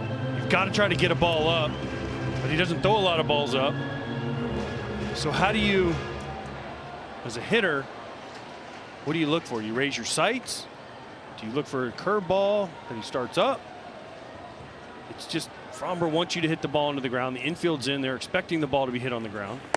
Ball down. Stays low. Boy, couple of borderline pitches near the bottom of the zone do not go Valdez's way, and that's shifted the count in Lewis's favor at 3-1. I need that pitch. We need it because it's a strike. I need that pitch, man. And he needs that because he works down. He needs those low strikes. Big pitch here. 3-1 on Lewis. And it misses low, and the bases are loaded for Correa. That's a huge walk. I mean, obviously Correa's coming up. That's a huge walk. If he gets him there, if he gets Lewis there, then he's got an open base, and he can walk Correa to set up the force at any base. With the guy he's already struck out twice behind him. Now he's got to face Correa with the bases juiced. Taylor, Solano, Lewis, load him up.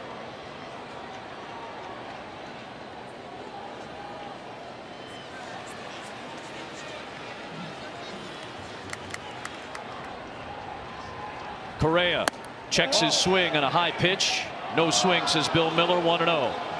He was coming unglued right there, AJ. If that would have been a strike, he was going to try to launch. Oh, absolutely. Yeah, he was. But he also saw it up. Oh, he wanted it.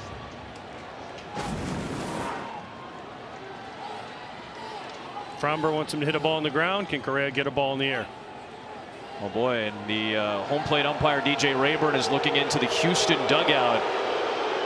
Perhaps some interaction. I can't really tell.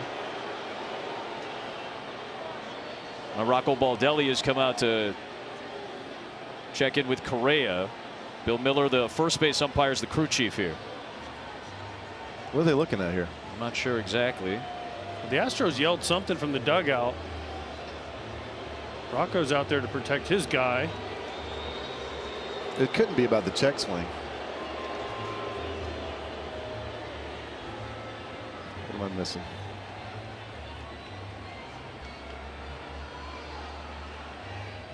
And check swings are non-reviewable plays. No. Oh, it's about the stretch and the windup.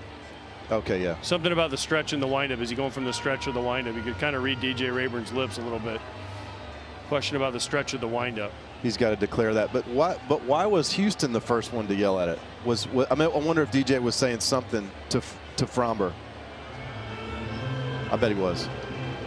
So you're saying there was an interaction between Framber and DJ Rayburn. The Astros were the dugout asking about that? As a pitcher, when you have the bases loaded right here and you go out of the windup, you have to declare, I'm going out of the windup and not the stretch.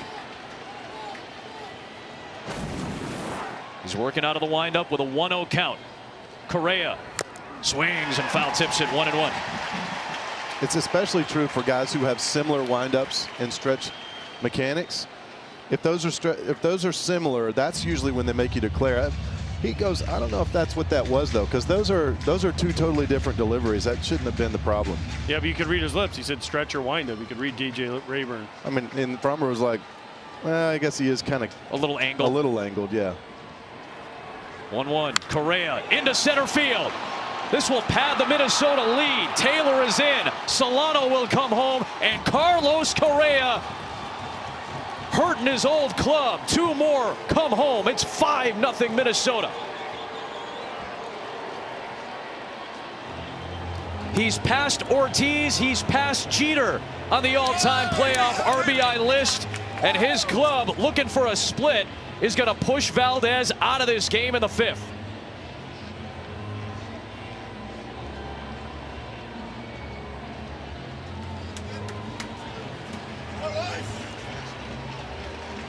That's it for Valdez. And Carlos Correa back in his old stomping grounds, showing the same emotion with a different jersey on. 5-0.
Success in a Houston Astros jersey, part of the 2017 World Championship.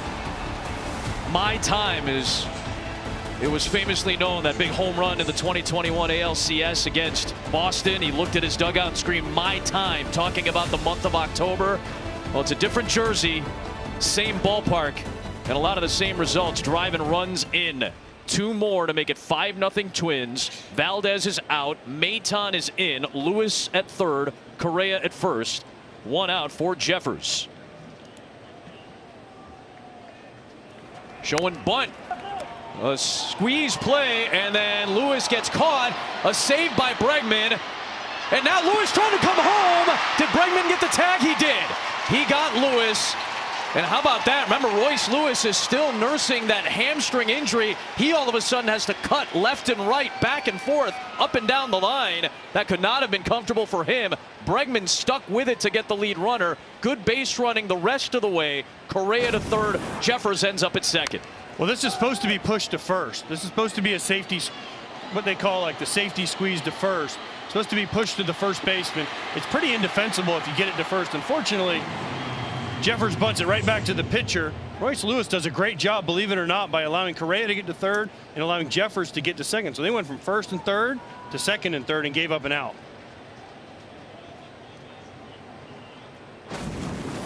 So it's a fielder's choice officially. Here's Castro. He'll take ball 1. It's just 5 unassisted on that. Again, Correa kept on running as you're taught to do on a rundown, as did Jeffers. So they're both in scoring position. A big out to get for Maton.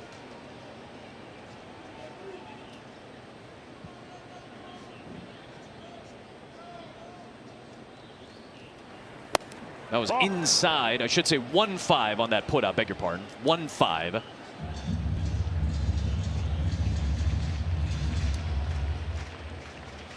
Bueno, do you think that Dusty should have taken Fromber out for Maton to face Correa? Or I know Dusty likes to let his starters ride, but he had a righty up.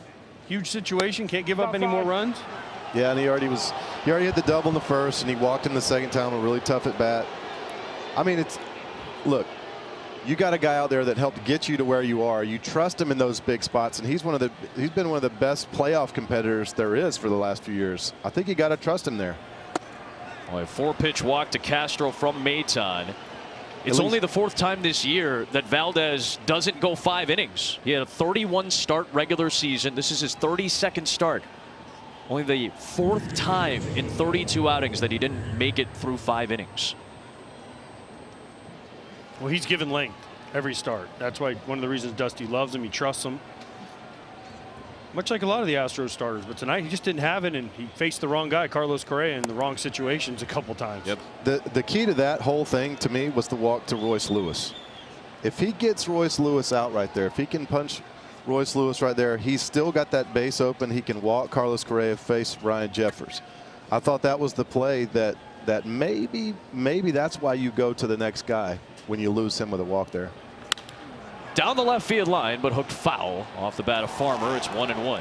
Another interesting point here is Rocco Baldelli told us yesterday, with Fromber starting and the Astros having no lefties in their pen, as soon as there's righty in, he was going to start bringing in all of his lefties, and Wallner and Kirilloff and Julian. Well, Kyle Farmer's in there against a righty, probably because he hit that 2-run homer.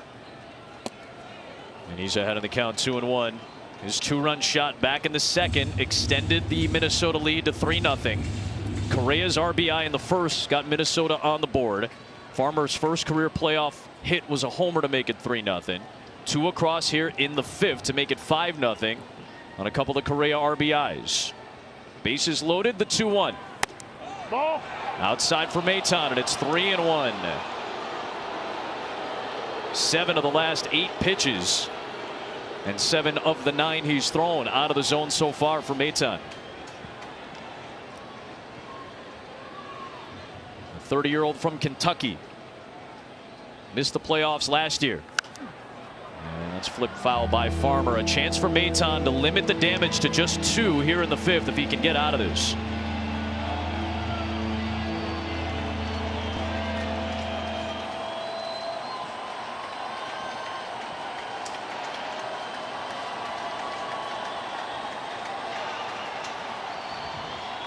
The payoff.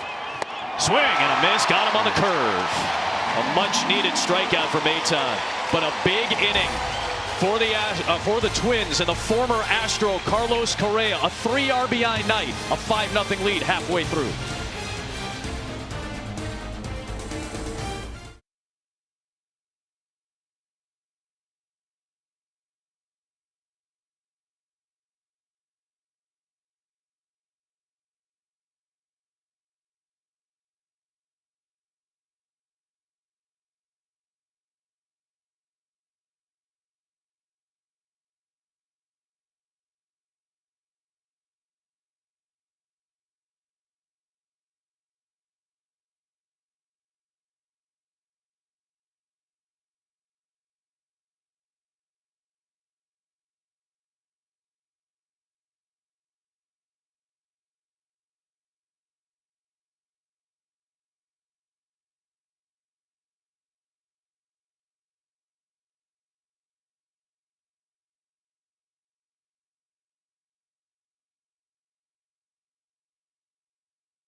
So now Pablo Lopez gets to work with an even bigger lead.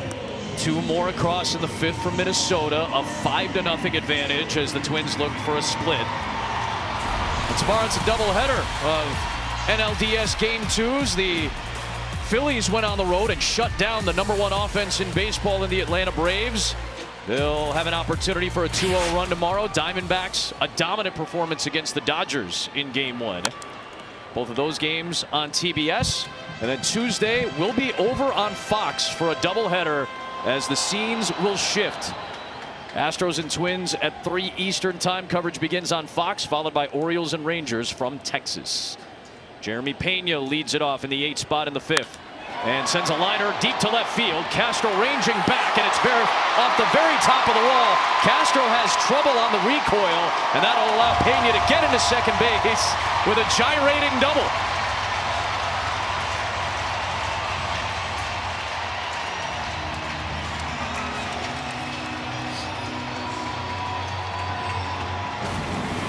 Curveball from Lopez, hangs it a little bit. This is what the Astros need. It's the first thing all night the Astros fans have gotten excited about. Again, the Astros are down 5-0. The Twins were down 5-0, got it to 5-4. Can the Astros do the same thing? It's a start for Pena. Here's Maldonado. Ball. Got another close pitch. That goes the hitter's way. A little tighter from DJ Rayburn. 1-0 on the 9-hitter Maldonado, who hit into a double play in the 3rd.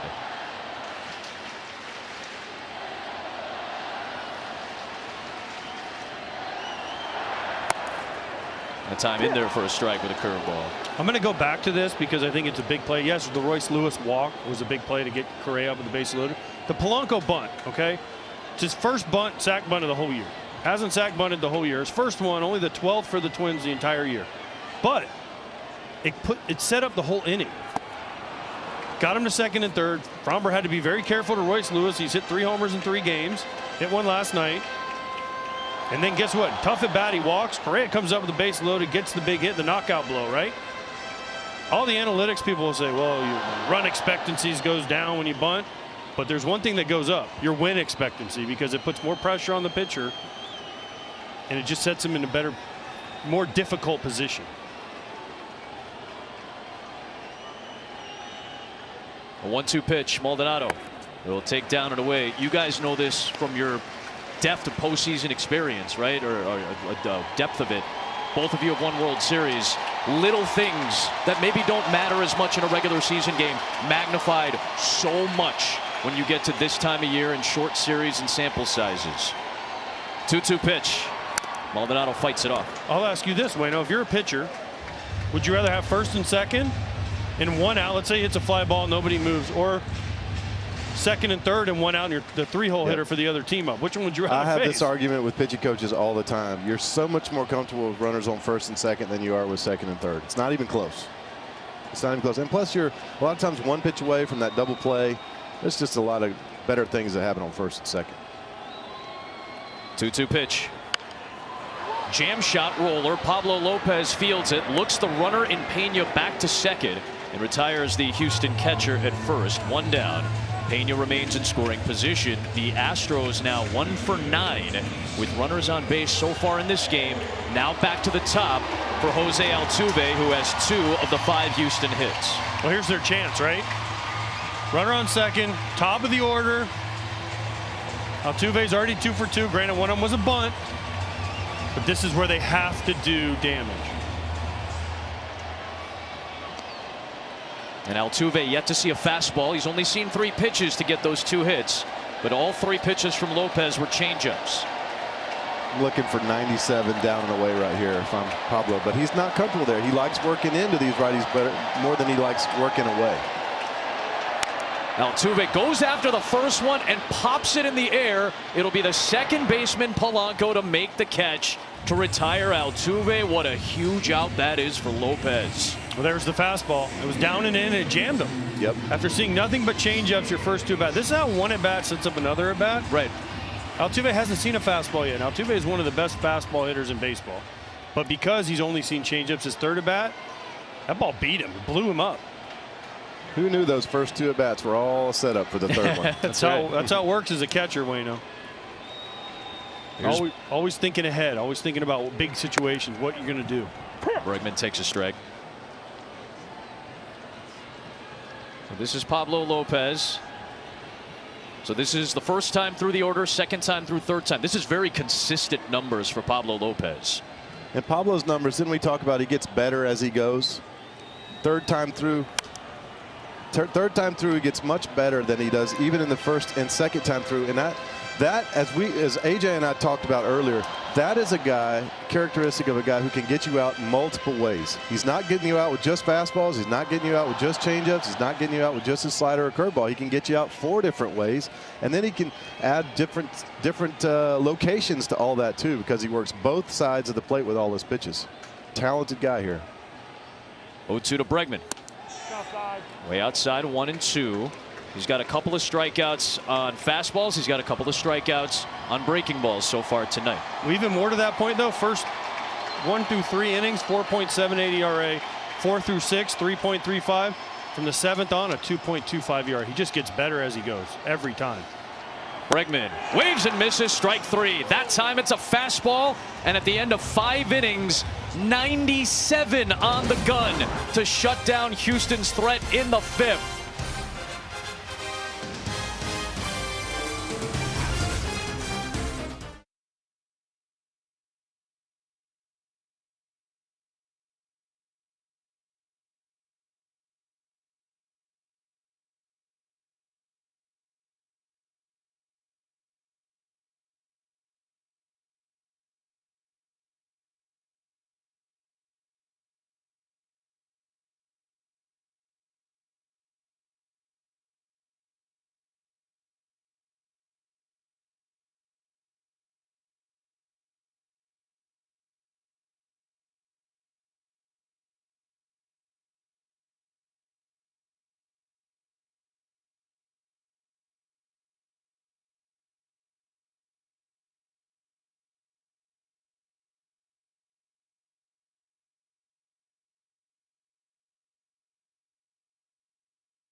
Start of the 6th, Ryan Stanek is out of the Houston bullpen, and Max Kepler out of the 8 spot, fouls one away off to the left. Stanek, his regular season numbers as he makes his first postseason appearance.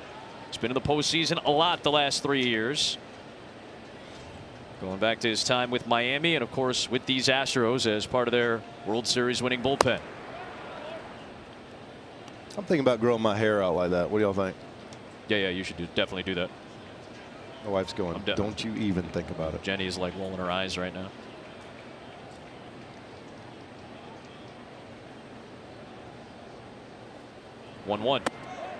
Now on high and away. Stanek, fastball mostly, and it's got velocity on it. Almost 2 out of every 3 pitches he throws are fastballs. He's got a changeup and a slider, both mixed in, that come in around the same velocity. A 2-1. There's the fastball punched on the ground to Altuve. 1 away.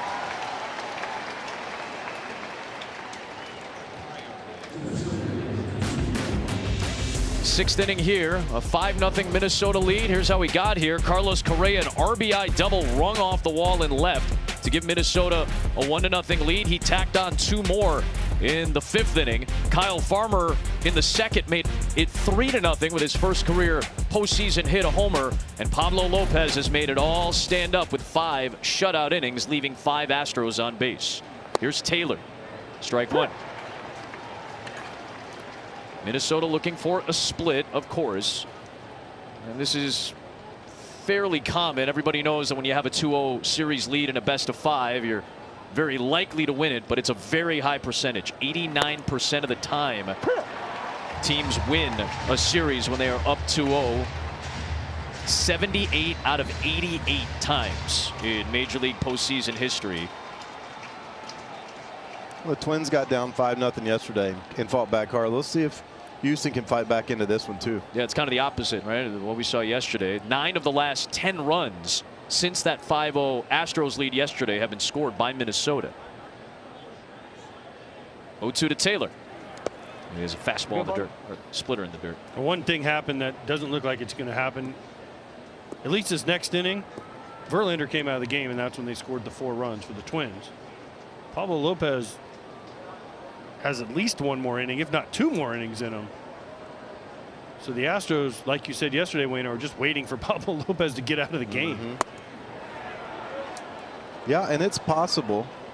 I mean, you know, we feel like he's cruising, but Pablo has 76 pitches. He's thrown 50 strikes, but he has 76 pitches. And I'll tell you, that's a credit to Houston's lineup. They don't have any runs across just yet, but those guys never stop working those pitchers. They make you earn everything.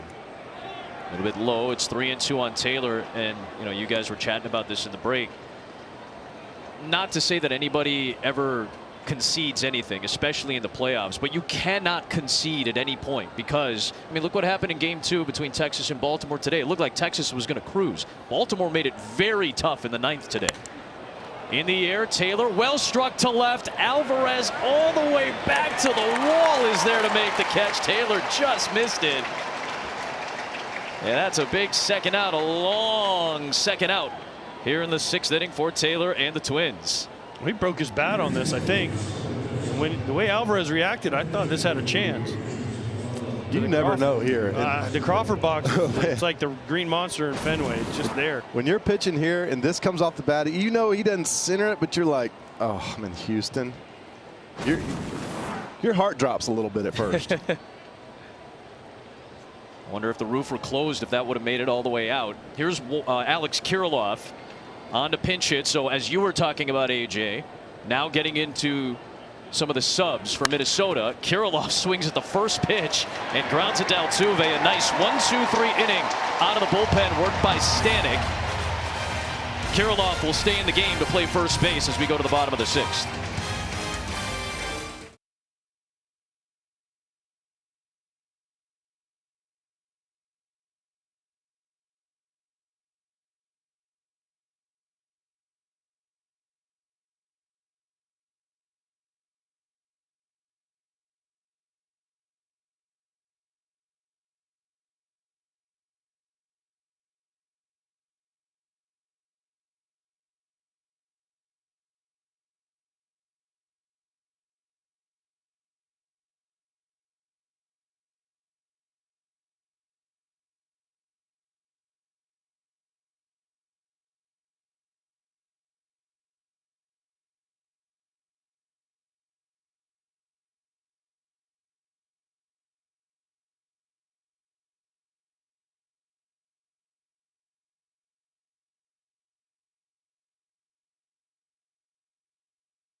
Baseball's global youth initiative to highlight the fun and accessible ways to play our great game. To learn more, including how to find a league near you, go to playball.org or follow Playball on Twitter, Facebook, and Instagram. Space Helmets in the Space City, a 5-0 Twins lead. Big spot in this game. Yordan Alvarez, followed by Kyle Tucker and Jose Abreu. First offering to Alvarez is dropped in on a curveball for a called strike. Alex Kirilloff stays in the game. Donovan Solano's done.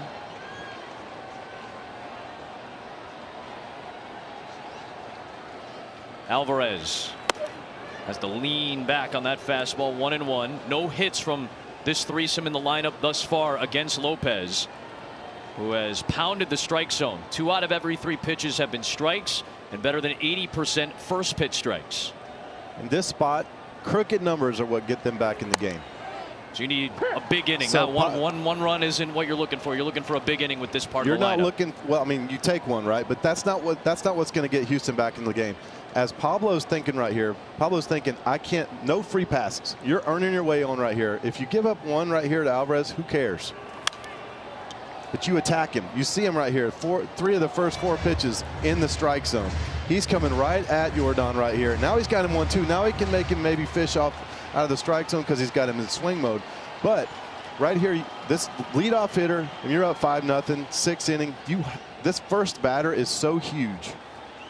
Big 1-2 is outside and high. Well, the one thing I like that Lopez has done to Alvarez all night is he's busted him inside. He has thrown a lot of pitches inside. First at bat, jammed him.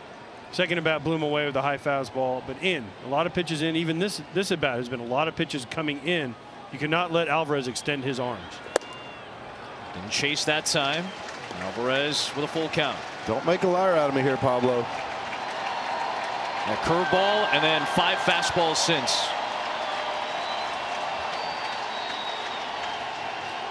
Three-2 delivery to Alvarez. Swing and a miss on a changeup. He got him through. A big strikeout of one of the best hitters in the game to start the inning.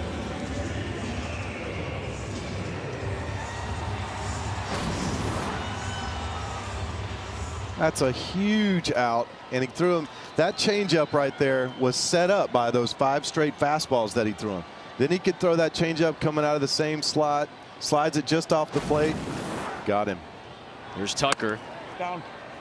Ball 1. You saw those reactions from Lopez and Correa. Remember what happened in that last at bat when Alvarez was up, right? They all got together. Correa was very vocal, trying to make sure that they sequence Alvarez correctly, and they get another strikeout.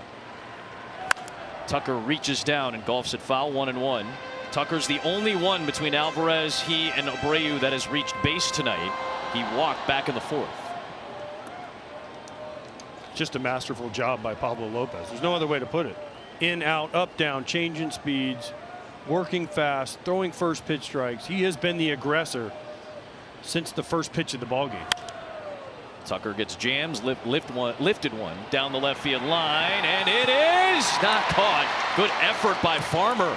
Nearly flagged that one down on an over-the-shoulder attempt. Instead, a foul ball and a strike. 1-2 on Tucker.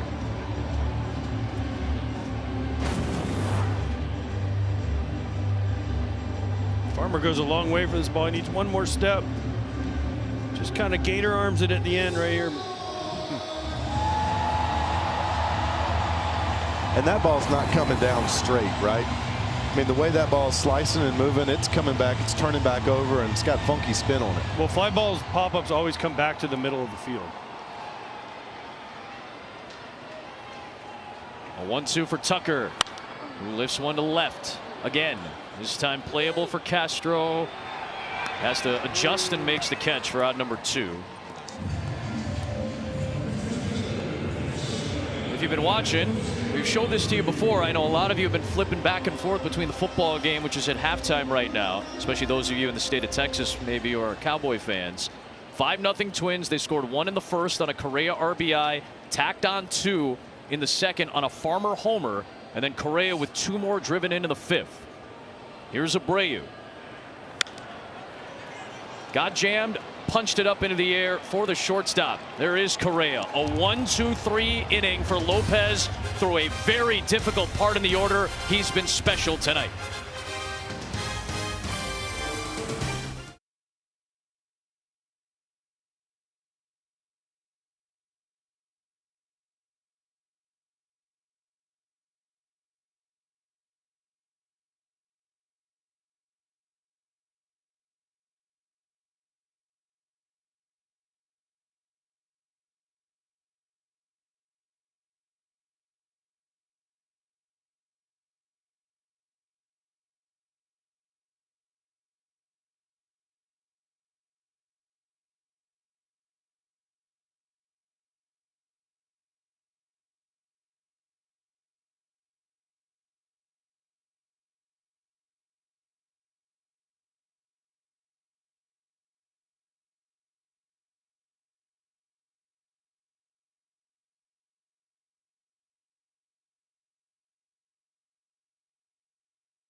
In between innings, just 88 pitches.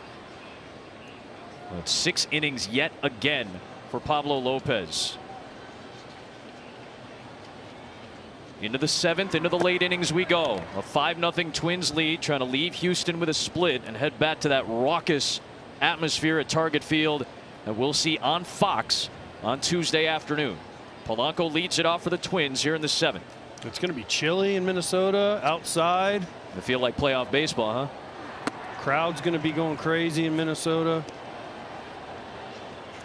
They finally snapped that long postseason losing streak. They're trying to snap another streak right now. 9 straight playoff road losses going back to that famed 2001 ALDS against the Yankees.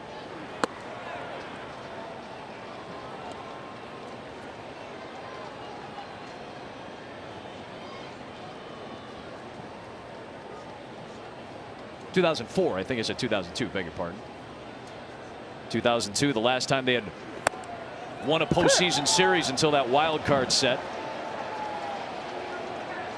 I don't think Polanco thought that was a strike.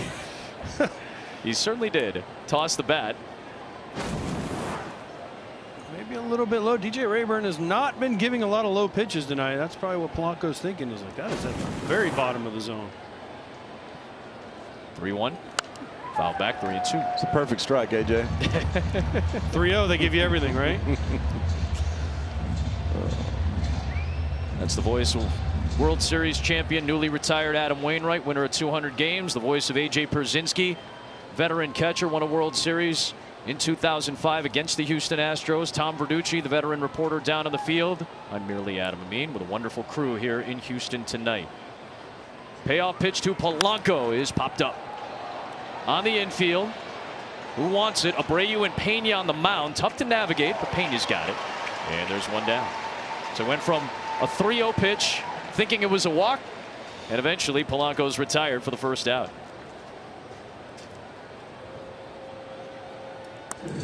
Got to bring up Royce Lewis, who had to make a lot of cuts back and forth when he got caught in a rundown in between third and home back in the 5th inning. His hamstring looked pretty good to me. He was going pretty full speed coming home. Big cut from Royce Lewis. 0-1 the count.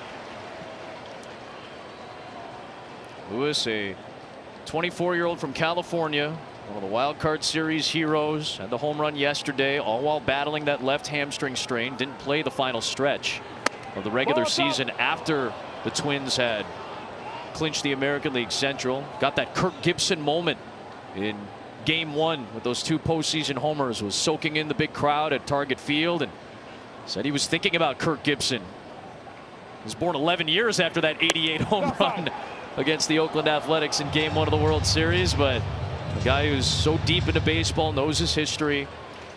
#1 overall pick, had the torn right ACL 2 years ago, 2.5 years ago. Came back, made his debut in May of 22, and then tore that same ACL.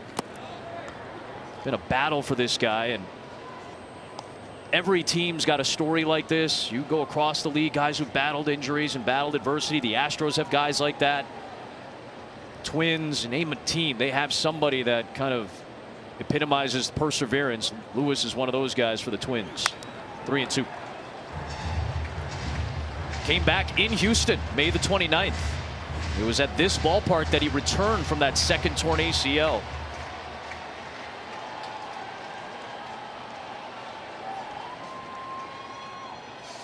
This ballpark that has seen so much playoff baseball these last 6 years.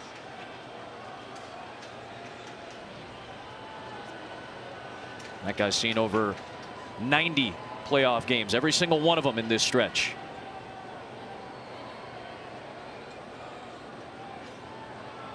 Payoff pitch. Breaking ball is bounced off the mound into center field for a base hit. Lewis is aboard. His 4th hit of the playoffs. And a 1-out single for Lewis to set it up for Minnesota's hero, or at least one of them so far tonight, Carlos Correa. Carlos Correa, we mentioned my time for him. On these playoffs so far, Carlos Correa has been the guy. They moved him up to 4th tonight. The Twins in the postseason have 3 hits with runners in scoring position, Wayno. He's 2 for 2. The rest of the team is 1 for 24. The other one was Polanco's 3-run homer. That just shows you how valuable experience is and guys that have been there and done that. And he launches one towards left. Alvarez on the move along the track. That is off the wall again. Here comes the speed of Lewis. He accelerated his way into a feet-first slide into third. A second ringing double for Correa tonight. That is his 3rd of the series. And the Twins, as you said, Wayno, are not trying to be complacent. They want to tack on right now here in the 7th. You have to keep adding on runs. You have to keep adding on runs against these Astros. To your point, AJ, Carlos Correa now adding on big hits. Big hit after big hit. We're going to get into it after the pitching change with what Yordan Alvarez did in left field to allow Carlos Correa to get to second base, though. Stanek is out. Montero coming in for the Astros.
Tomorrow, Phillies and Braves, Diamondbacks and Dodgers, the road teams looking for a 2-0 lead.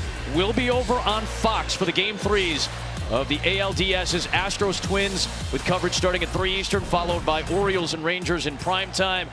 It got hairy late for that Texas bullpen. An 11-8 victory, though. Young had that first postseason homer. Mitch Garver, former Twin, with his 2nd grand slam in Texas postseason history. Montero is on, facing Jeffers. Infield is in with 2 runners in scoring position, and the first pitch that Montero throws since last Sunday at Arizona hits Ryan Jeffers to load the bases. Oh boy, not the start that Montero wanted. Appeared in 10 playoff games last year in his postseason debut, but he's taken a big step back this season. Well, he's given up too many home runs this year. He's had actually had a bounce back kind of second half. Got off to an awful start, signed a big contract, fastball, changeup, slider. That's not the worst thing he just did. Yes, I know it loads the bases, but it does set up a double play. Castro's a tough guy to double up, though. Fouls the first pitch back on a fastball. That's what I was thinking. As soon as he hit him right there, as a pitcher in those spots, right, you got the base open. You see it more times than not where a guy really tries to stuff one in there. He might end up hitting the guy. You know, it's not on purpose, but you're not leaving it over the plate in that situation. He stuffed it in there just a little bit too far, but you did have the base open, and now you set up the double play. There's things like that pitchers go through in their minds. Willing to be more aggressive in those spots when you know you have that base open to try to jam a guy inside? Yeah, you just not. I mean, most of the time I'm thinking about the pitch I'm making and nothing else, not thinking about missing. But in that situation, a lot of times you're thinking, I'm stuffing this in there. right? I'm really getting this in there. I want to move his feet. I want him to feel me in there, and then all of a sudden you can get him down and away. 0-2 to Castro is a close pitch. Even Maldonado behind the plate. Kind of a little more of a reaction that time, hoping that was strike 3.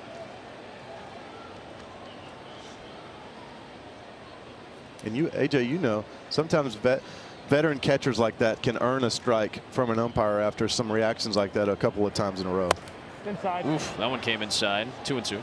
I also think it's a little bit of frustration from Maldonado. There's been some pitches that have been close that haven't gone the Astros' way. And, you know, not biased or anything. It just seems like when you're on one side or the other, if you're the Twins, you're saying, oh, yep, he's missed him for the Astros, and if you're on the Astros, oh, he's always missing for the Twins. And as the catcher, you're the one line of defense that can stand up for your guy.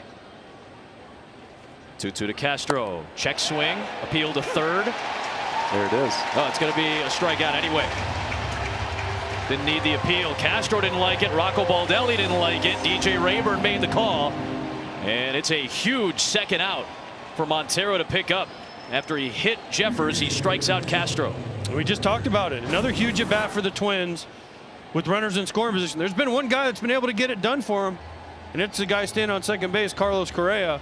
The rest of the team now 1 for 25 with runners in scoring position this postseason. And Rocco Baldelli's just saying you got to check. You can't just call that. That's what's frustrating for a hitter. I think he called it on the strike, though. I think he called it on the pitch. How different was that pitch than the one that he called a ball that Maldonado got upset about? I was looking at the pitch cast that we have on the MLB app. Pretty close. level now, those two pitches that you're talking about. It's real close, and I'm telling you, man, I've just seen it so many times. When pitching against John Lester over the years, he'd start looking at the umpire going, are you serious? You're going to call that a ball? And then all of a sudden after a while the umpire goes, well, maybe it is a strike. I don't know. Umpiring's hard, though. It's a lot easier to do this job when you're retired. Yeah, because you don't have to go back out there and have DJ Rayburn behind the plate next season. You're done. I don't have to be. I still love these umpires. They do a great job, but I don't have to be nearly as polite as I did when I was doing this when I was still playing. I can't really imagine impolite Waino. So let's see. It'll be Julian to come up here in Farmer's spot. Farmer finishes his night 1 for 3 with that 2-run home run. And now it'll be the left-handed hitting Julian, who went 1 for 4 with a double and a walk in his Division Series debut. Comes up with the bases loaded. And seeking a hit from a runner in scoring position other than Correa. Montero trying to end the threat here and keep this game as close as possible going to the bottom of the 7th. Strike 1. All of a sudden, that top of the strike zone is a strike. Ever since Maldonado gave that reaction. What do you know? I'm telling you. You guys pointed it out. It's veteran catcher. 0-2. Big pitch right here to try to finish it off. I know as a pitcher it's a little different. You walk over and you say, hey man, I've pitched a lot of innings. I'm just telling you that's been a strike for 17 years. I guarantee you, Maldo, you can speak into this more than me, AJ, but I guarantee you Maldo's like, are you serious, man? That's been a strike my entire career. 0-2 delivery outside.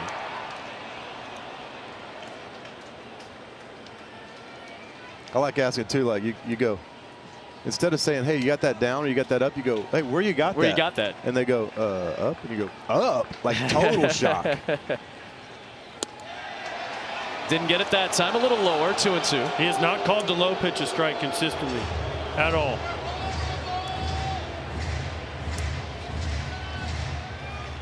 What a great layoff right there, though. 2-2 to Julian. Into right field, down for a base hit. Lewis is home. Correa on the way. Great arm from Tucker. Play at the plate. Correa is. Now he's tagged. He's out to end the inning. Kyle Tucker, a fabulous arm in right field. Correa knew it. Correa tested it. He's arguing with DJ Rayburn behind the plate, or at least getting an explanation. He seems satisfied.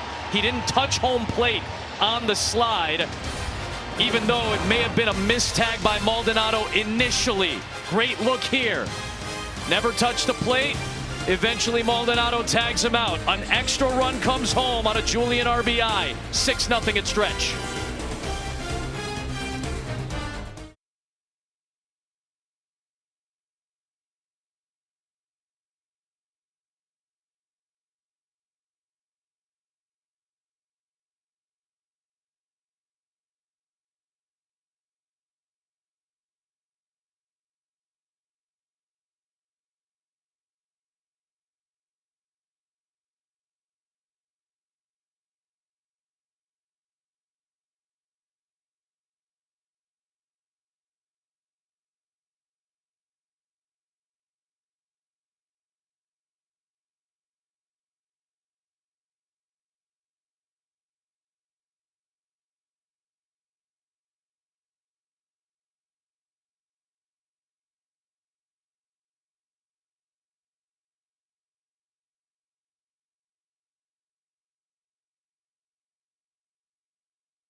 Bueno, Pablo Lopez, you were excited to see him today. He was excellent tonight, and he goes out there for the 7th. Well, he's got to go out to the set for the 7th. He's absolutely dealt all day long. He's worked in, he's worked out, he's worked up, he's worked down. He's got his off-speed in for strikes. He's got a head of batters. I know he was 17 of his first 20 from first pitch strikes.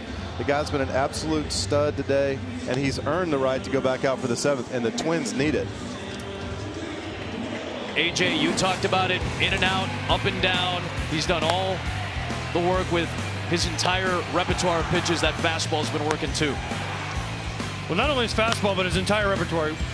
The fastball's been the key of where he's located it, but look at where the outs are. They're not in one spot. They're all over the place. They're in, out, up, down, and with 5 different pitches. 6 with the sinker, but then it just trickles down. That's what great pitchers do. They're able to use more than one pitch. They're able to use more than one location. And he's completely confused the Astro hitters. There's action behind him in the Minnesota bullpen. Brantley will take ball 1. So that's 90 pitches now for Pablo Lopez. Brock Stewart is loosening up in the Minnesota pen behind Pablo.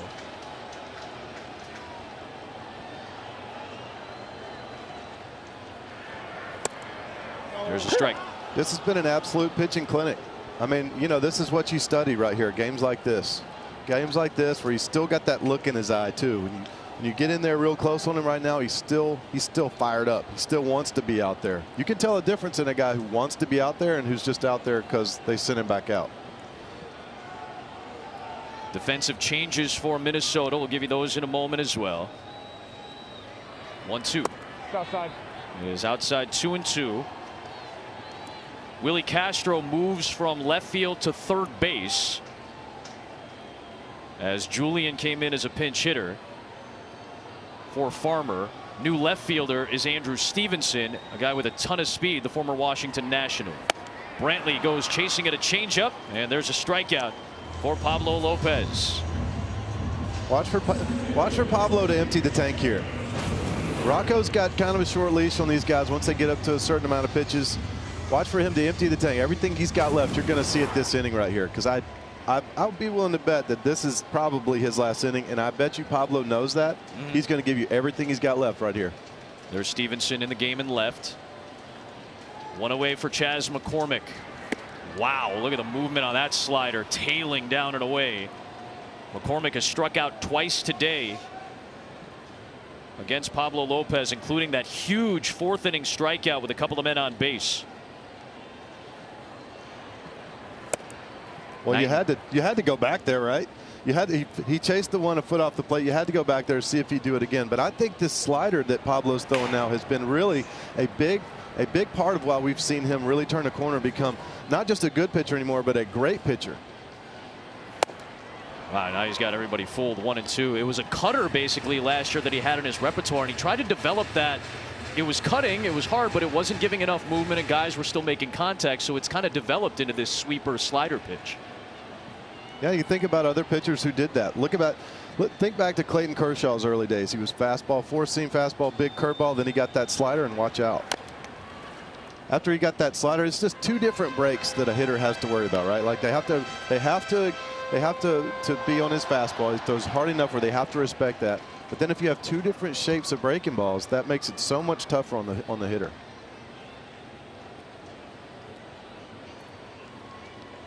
Ball and 2 strikes on McCormick.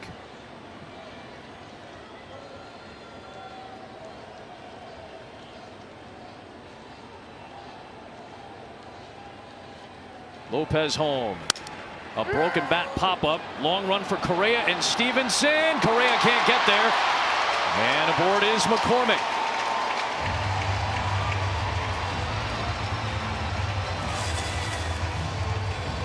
Found some grass out there for Chas McCormick. His first base hit of the night, his second of the series, and a man on for Pena.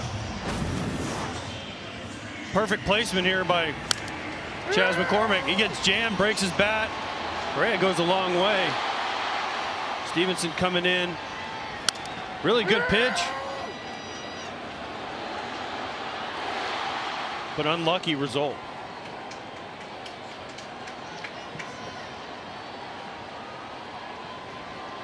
So Pablo Lopez with his 99th pitch of the night. This will come to Jeremy Pena. And it's in there for a strike. Lopez has touched 100 pitches just one time in his last 13 starts. That came on September the 10th against the Mets. Prior to that, he had 5 straight outings of 100 or more pitches in June and July. Here's the 100th of the night, and it's 95-mile-an-hour sinker in the dirt, 2-1. Efficient. Efficient is the word that comes to mind when you look at that. A lot of ones there. A lot of ones. Only in the 4th where he had the chance. Astros had a little bit of a chance, but he has closed every door when they've tried to open it. Pena waves and misses on the change. 1-2. Another reason this slider is important too is before, when you were facing Pablo, you knew he was coming fastball in, changeup in if you're a right-hander, and then he'd throw a curveball every now and then. This slider allows him to go to a whole different zone, and hitters can't just sit in on him anymore. I think if you're Rocco Baldelli here, you're almost going hitter by hitter. If he doesn't get Pena out here, he's done. If he gets Pena out, he's earned Diaz, who's the pinch hitter, on deck for Maldonado. But he is going hitter by hitter. He doesn't want to give the Astros any hope. 2-2. On the ground towards second. Sliding stop by Polanco. And he just got Pena by a step. Lopez pointing out at Polanco, appreciating the defense behind him. And indeed, it'll be Diaz as the pinch hitter for Maldonado coming up. Polanco goes a long way. I love that he slides to smother it, knows exactly how much time he has. He gets Pena by half a step. And with Diaz coming up, it'll be a visit from Pete Mackey to go over the scout. Yainer Diaz, the 25-year-old from the Dominican Republic, will climb in for Maldonado. Let's go down to the field and Tom Verducci on Pablo Lopez. Pressure is a privilege. It's one of Pablo's favorite sayings. And to understand the meaning of it, you have to go back to when he was growing up in Venezuela, the son of 2 physicians.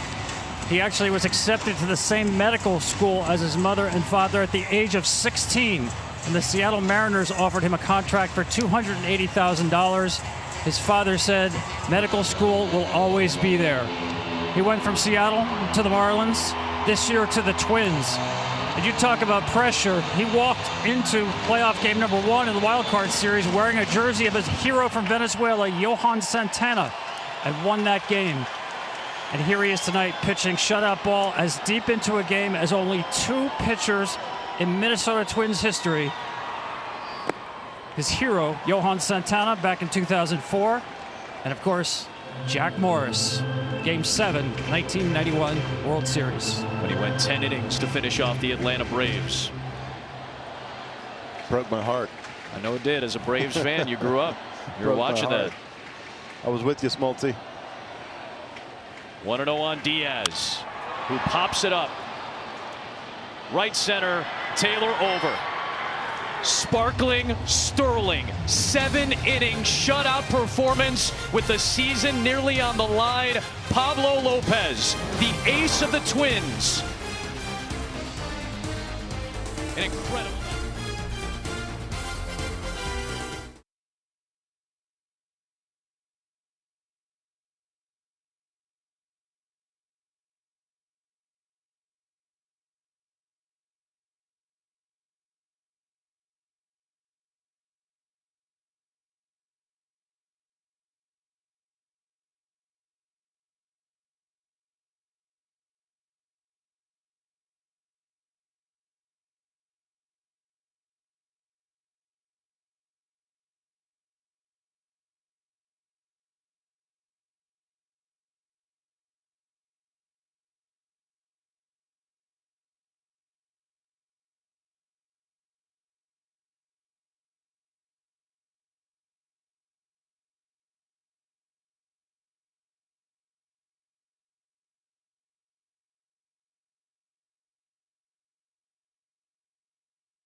Big Noon Saturday on Fox. We'll get going with Big Noon kickoff at 10 a.m. from South Bend.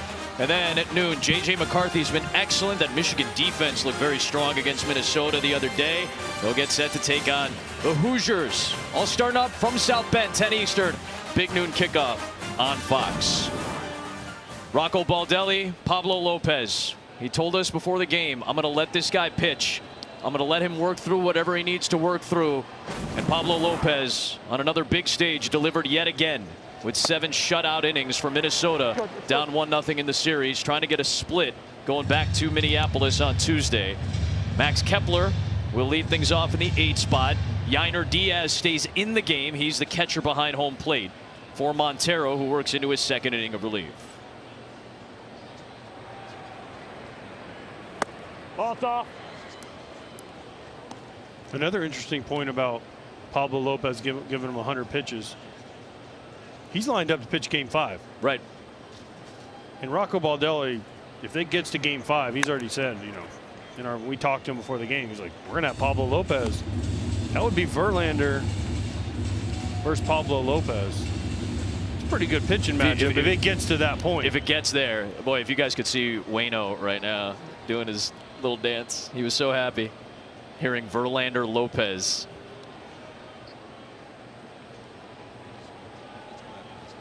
One and 2 pitch. It is high. Speaking of Lopez, he's down in the dugout with Tom Verducci. Thanks, Adam. Well, Pablo, that was a master class in pitch making. Tell me what your plan was coming in and how close you were to executing it perfectly. Yeah. The biggest challenge was coming with the right plan. The execution comes after that, and we were able to execute like really good pitches. We wanted to make sure that we were using all sides of the play. Like the hitters nowadays are so good. That's such a good lineup that you cannot allow yourself or allow them to like not be thinking of a part of the play. So you have to keep them honest, making sure that you let them know that you're gonna go north, south, east, and west. And that was the biggest thing. Ryan Jeffers did all the work, put in the right fingers. I used my defense. I was challenging them, like trying to use my defense, and then we made if we needed to make any adjustments to the plan, we already had backup plans, and that's what it came down to. Pablo, your velocity was up. You're more than 200 innings into the season. How much of that was adrenaline? How much of that was your preparation? Now, a lot of it was adrenaline, I'll tell you that for sure. But coming into today, it's a preparation, it's a routine, it's a discipline that brings you here. It's easy to put the work in when you're motivated, but discipline over trumps motivation. The discipline will make you come in and do your routine, do your ritual every day to make sure that you are able to give your max effort when you're on the mound in my case. So extremely thankful for everything the Twins have done to keep me healthy, keep me going, and I just wanted to go out there, have fun, and give the team the best chance to win a ball game. And speaking of efforts, you've had a lot in your career, great efforts. Where does this one rank in your heart? I think he made it to number 1. I know I'll sleep on it and really understand what happened. Right now my mindset is still locked into the game. I know I'm gonna be able to look back at some point and savor it, but right now we still have to put 2 more zeros, and happy flight.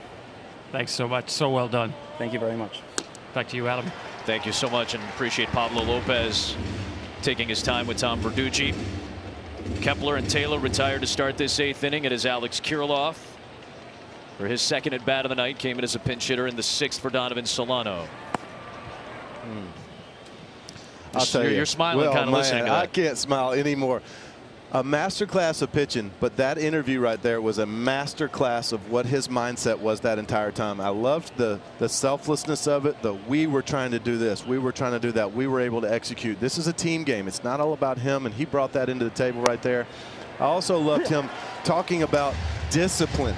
It wasn't just about motivation. Of course you're going to be motivated in the postseason, but it was the discipline to go in and want to do all those things. And that's not just now. That's all through the course of the year.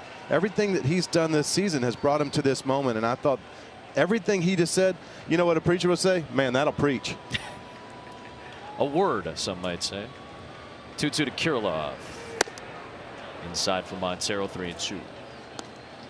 I knew I loved him, right? As a guy and a competitor. I know I've had a great talks with him in the past. I couldn't be more of a fan of his after that interview.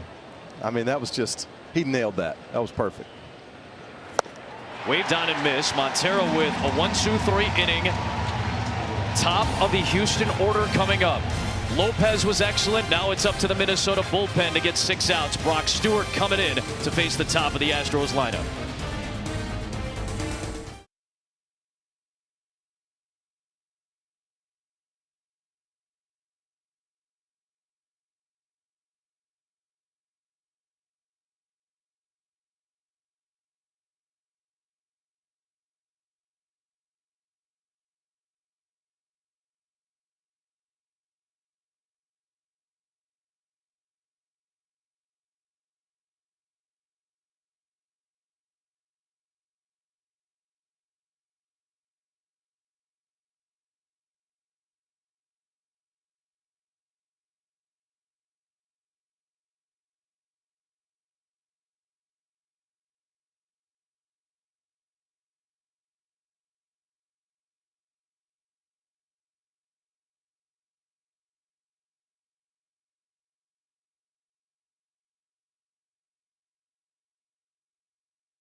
Can wear what the players are wearing on field during the playoffs. Check out the largest selection of authentic jerseys, caps, t-shirts, and more. And root your favorite team on at MLBshop.com.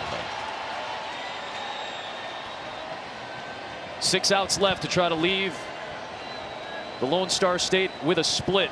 Brock Stewart is on to face Altuve to begin the bottom of the 8th and deals a fastball strike at 98. Stewart, a fabulous season, a guy who's dealt with a ton of injury issues going back to his time as a Los Angeles Dodgers starter prospect. They put a lot of faith in him during the wild card series. Pitched him back-to-back, or beg your pardon, pitched him in the clincher, I should say, in a key 7th inning with the top of that Toronto order, including the former Astro George Springer. Stewart was solid. And he's ahead of Altuve 1-2. Altuve displeased with the call there from Rayburn. Well, Brock Stewart has been really good for the Twins, and he's only given up a run in 1 game this year, and of course it was against the Astros. Yep. But other than that, he hasn't given up anything.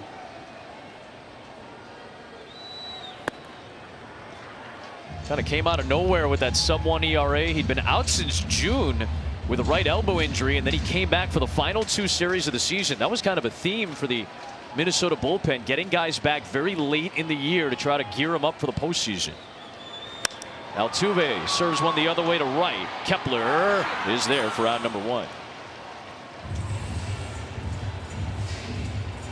Well, the thing about Stewart is he just dominates really with a fastball. I mean, he's fastball slider, but his fastball is the pitch for him. Opponents don't hit fastballs in today's game.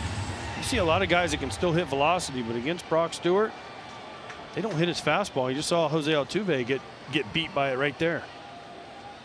There's Bregman 0 for 3 with a couple of strikeouts against Lopez tonight. And there is strike one.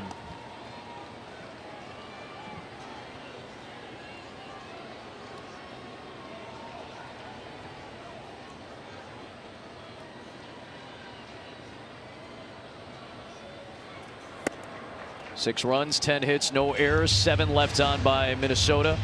No runs, 6 hits, no errors, 6 left on by the Astros.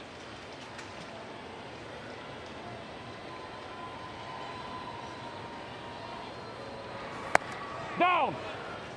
It might be going back to the well too many times, but sitting here seeing Pablo again, if I'm Thad Levine, I'm getting what he just said in that interview, and I'm printing it out and I'm putting it on every single minor leaguer's chair in spring training. Down. I'm making T-shirts out of it, you know, and maybe every organization needs to do that. I mean, that was just, I don't mean to keep going back to it, but it's such a big moment, you know, for a competitor to just to be raw like that, and that was just so great.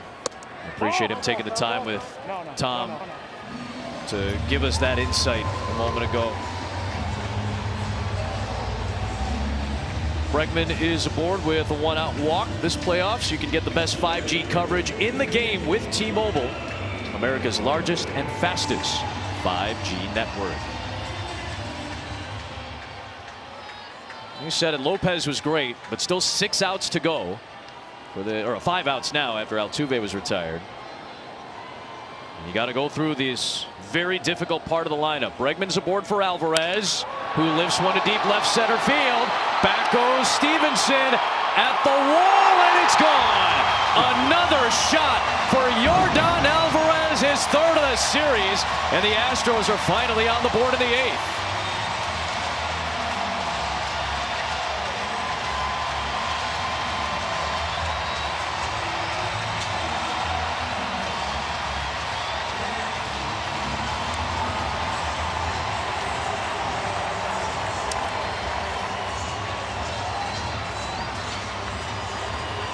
We talked about it yesterday. Sometimes the biggest jolt you can get for your team is the starter getting out of the game, giving you some good mojo. Finally, we can go after somebody, you know, and maybe that's what's happening here. This is what happened yesterday. Yep. We'll see if it happens the other way around.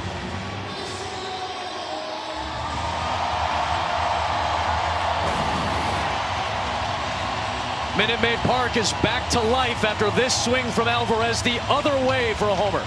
Well, you think you have him contained tonight. He's 0 for 3 with 2 punchies, and then all of a sudden he just lays into this ball to left field.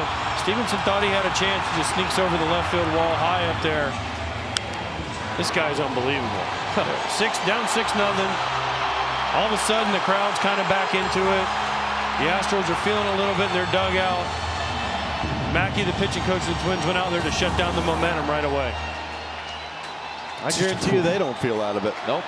Well, how many times have both of you guys said it the last 2 nights? Here's Tucker.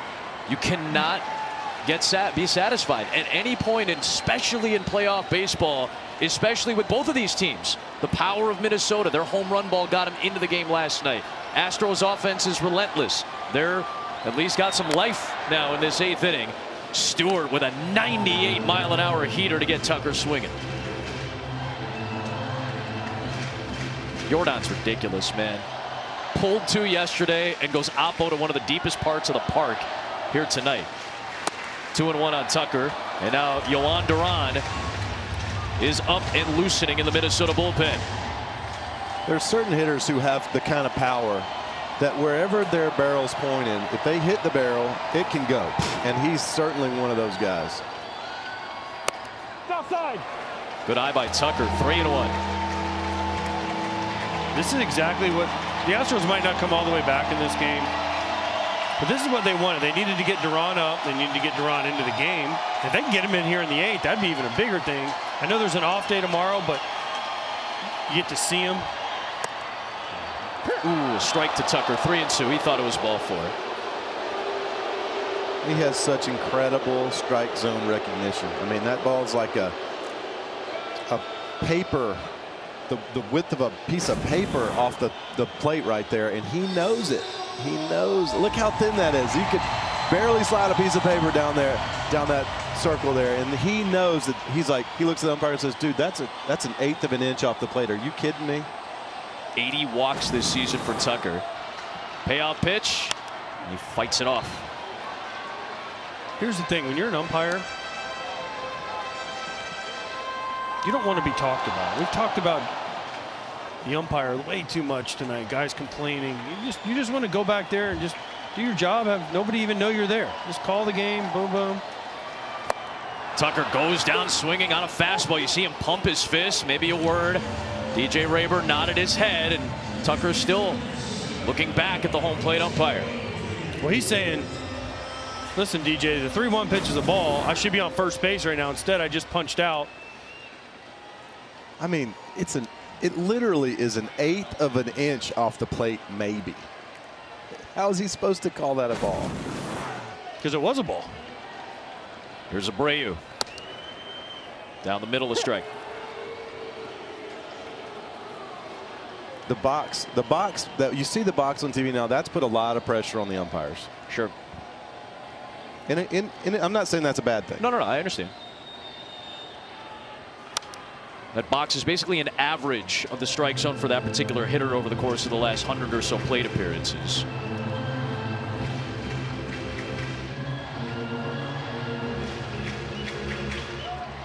Tucker disappointed. Alvarez, the home run, got some life back into the Astros dugout. Stewart trying to end it right here. 0-2 on Abreu. Down and away.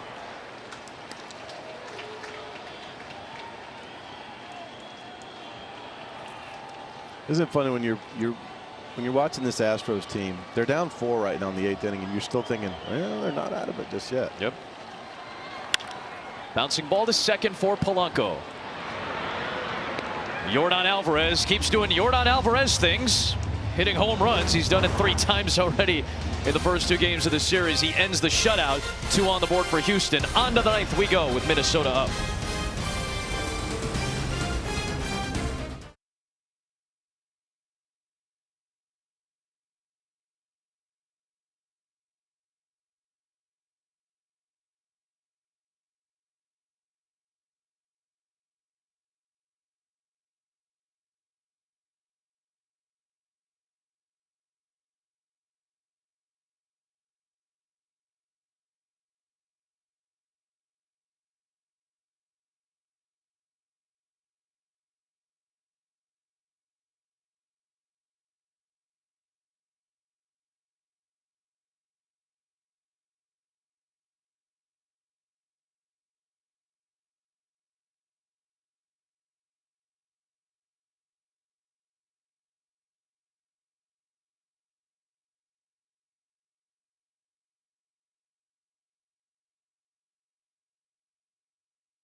Hunter Brown is on in the 9th for Houston, and Jorge Polanco will foul the first pitch. Hunter Brown, a starter almost the entirety of this season. Working out of the bullpen here for the Astros. Really solid as a young starter, 25-year-old from Detroit. His official rookie year this year, did pitch in the postseason in the first couple rounds for the Astros last year. Did not allow a run, did not pitch in the World Series. 1-2 on Polanco. Something to watch for Hunter Brown. Yes, he's been a starter. You mentioned he grew up in Detroit. His favorite pitcher growing up, Justin Verlander. Watch his motion. It is similar to how Justin Verlander also delivers the baseball. Yeah, it is. Breaking ball to first. It's caught. Abreu is there. 1 down. Next Sunday, it's huge doubleheader on Fox, starting with the 49ers taking on the Browns, or other regional action. Then in America's Game of the Week, Jalen Hurts and the Eagles take on the Jets, or the Lions battle for the Bucks, or the Cardinals Rams. Check for the game in your area only on Fox and the Fox Sports app.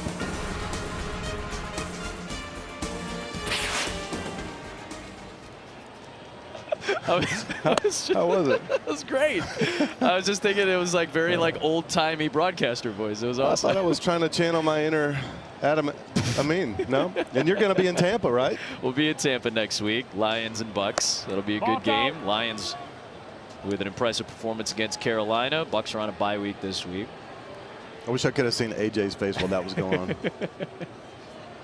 What a nerd. I know you were thinking it. No, I was looking at something else. I thought you were going to give me a report from World War II after that. This is sponsored by Gillette. The best a man can get. It is amazing, though, that guys like you and Joe Buck and the guys, Costas, can do multiple sports as well as you do. It's amazing. That's very kind of you to say, buddy. We're happy to get to do them here, man. Get some great sports. You get to come to cool events like this. Get to watch playoff baseball and NFL football, and get to hang out with good people. Get to hang out with my partners tonight, the World Series champions, AJ Pierzynski, Adam Wainwright, Tom Verducci. Billion awards on his mantle as well, and our great Fox Sports crew. And Hunter Brown finishing off the frame, or trying to finish off the frame. 1, 2, 3. He gets the first 2 men down in Polanco and Lewis. Your thoughts? Again, this game's not over by any means yet, but looking like it's going to be a split going to Minneapolis on exactly Tuesday. what the Twins want. They wanted a split. They can now have an opportunity to finish it off in front of the raucous crowd in Minnesota. The most important thing about tonight, besides Carlos Correa and the damage he done offensively, we've already hit on Pablo Lopez. The Twins got a lead early, which allowed Pablo Lopez to be a little less fine, more attacking, more aggressive against the Astros. Because you get Pablo Lopez a good quality starter like that, and 3 runs in 2 innings, he can almost put on cruise control, pick and choose who he wants to pitch to, who he wants to avoid in the lineup, and he did a great job tonight. He said it best, man. Getting that lead, letting Pablo settle in a little bit, and then Pablo's just, you know, he took it from there. But that offense did a great job against a very, very tough Framber Valdez. It was Correa that started it all off. Got his first of 3 hits in the first inning to drive in Polanco, who walked against Valdez. That 1-out walk, and 2 batters later it was Correa banging one off the wall in left center to make it 1-0 and staking Lopez to an advantage, one that Minnesota would not relinquish. Correa frustrated as well. Well, Correa's going to use his timeout, but I think it's also partially to make a point. Well, Correa's had, in my opinion, 2 of the most important, if not the most important, at-bats of the night. You know, he had obviously the double early, but then the pitch that he drove into center field to kind of give him a bigger cushion, that was an absolute masterclass. Such a great piece of hitting right there. Yeah, that was in the 5th. That pushed Valdez out. That made it a 5-0 game. Valdez, he shook to that sinker. He made the pitch down, and Correa didn't try to do too much with it. He took it up the middle, drove the run home. Payoff to Correa. Up and in. Did he go around? He did, according to Bill Miller. That'll delight the now enemy fans of Correa here in Houston. And now to the bottom of the 9th we go with Brantley, McCormick, and Pena due up, down 4.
the most consistent hard fastball thrower in baseball. Nobody has thrown more 100+ mile-an-hour fastballs in baseball the last 2 years.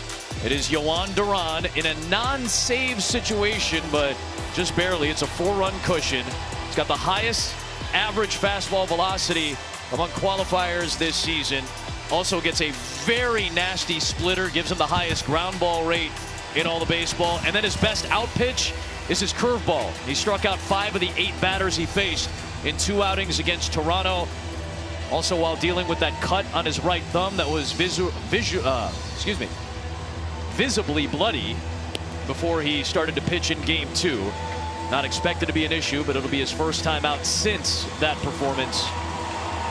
And he'll face Brantley, McCormick, and Pena 3 outs away from a split. Duran, we showed that average velocity was only 97. He's actually over 100 average velocity. It's kind of crazy. But the thing that makes him so difficult is his split change. His average overall velocity was 97. His overall average fastball velocity is over 100. His split is 95+. And then his curveball is only 90. So that's why. Here you go. That's the 101.8 fastball velocity. Ridiculous. Insanity. Ridiculous. 1-0 on Brantley. There's a fastball at 101 for the first out. Now a quick word from Loan Depot. I'm Jay, and this is my home. My first big purchase with help from Loan Depot. To find out what Loan Depot can do for you, call 844-752-LOAN or visit loandepot.com. One away from McCormick. Game 3 on Tuesday from Minneapolis and Target Field. That'll be on Fox. Coverage will begin at 3 Eastern time, 2 o'clock Central, for everybody watching in Minneapolis and in Houston. Chopper to short. Correa is there. Picked out at first base by Kirilloff. 2 down. How are you supposed to hit a 98-mile-an-hour split? You're not. That's why he's been so good. How are you supposed to hit that? You hit the fastball. The 102-mile-an-hour fastball? You got a better chance at that one. It's a little bit straighter. And it's a fastball. Oh, no, it's not. It's just 98 with the bottom dropping off of it. Well, you see McCormick right there. He was out front of that one. Yep. At 98. 4 pitches, 2 outs. Here's Pena. Strike 1. 99 on the split. Coming up when we're finished up here in Houston, we got the post-game show presented by Wagoneer by Jeep. Matt Vasgersian and our great crew will wrap up the day of American League Division Series games. Expecting to see Christian Javier and Sonny Gray on Tuesday. And we're going to see some Homer Hankies in Minnesota. They're going to have the Homer Hankies waving at Target Field. Great atmosphere. Towards short, diving stop Correa, trying to get his counterpart Pena. He got him! Cannon. What a way to finish Game 2. Correa getting Pena on what was his night in Houston. Offensively, he finishes off the game with a sparkling defensive play to get the man who replaced him. Still waiting to see if the Astros would challenge potentially, but that looked like they got him by barely a step. Just a great play. Pena hits the daylights out of this ball. Correa dives. Perfect throw. And the question that the Astros are worried about is, did Pena get hurt on this? Because he came away kind of limping. But what a play by Carlos Correa. It ended. Like you said, Adam, on his night, huge hits for the Twins. Great defense. What a way to finish it off for the Minnesota Twins. They make Pablo Lopez's gems stand up strong. Carlos Correa with the huge offensive plays and hits tonight finishes it off with a defensive gem. And we've got a series, a split in Houston. Off to Minneapolis we go. Javier and Gray. Coverage begins at 3 Eastern on Fox. We'll get going at 4 Eastern. Again, 3 o'clock Central Time in Minneapolis. For AJ, Adam, and Tom and our crew, Adam Amin sending you to Matt Vasgersian.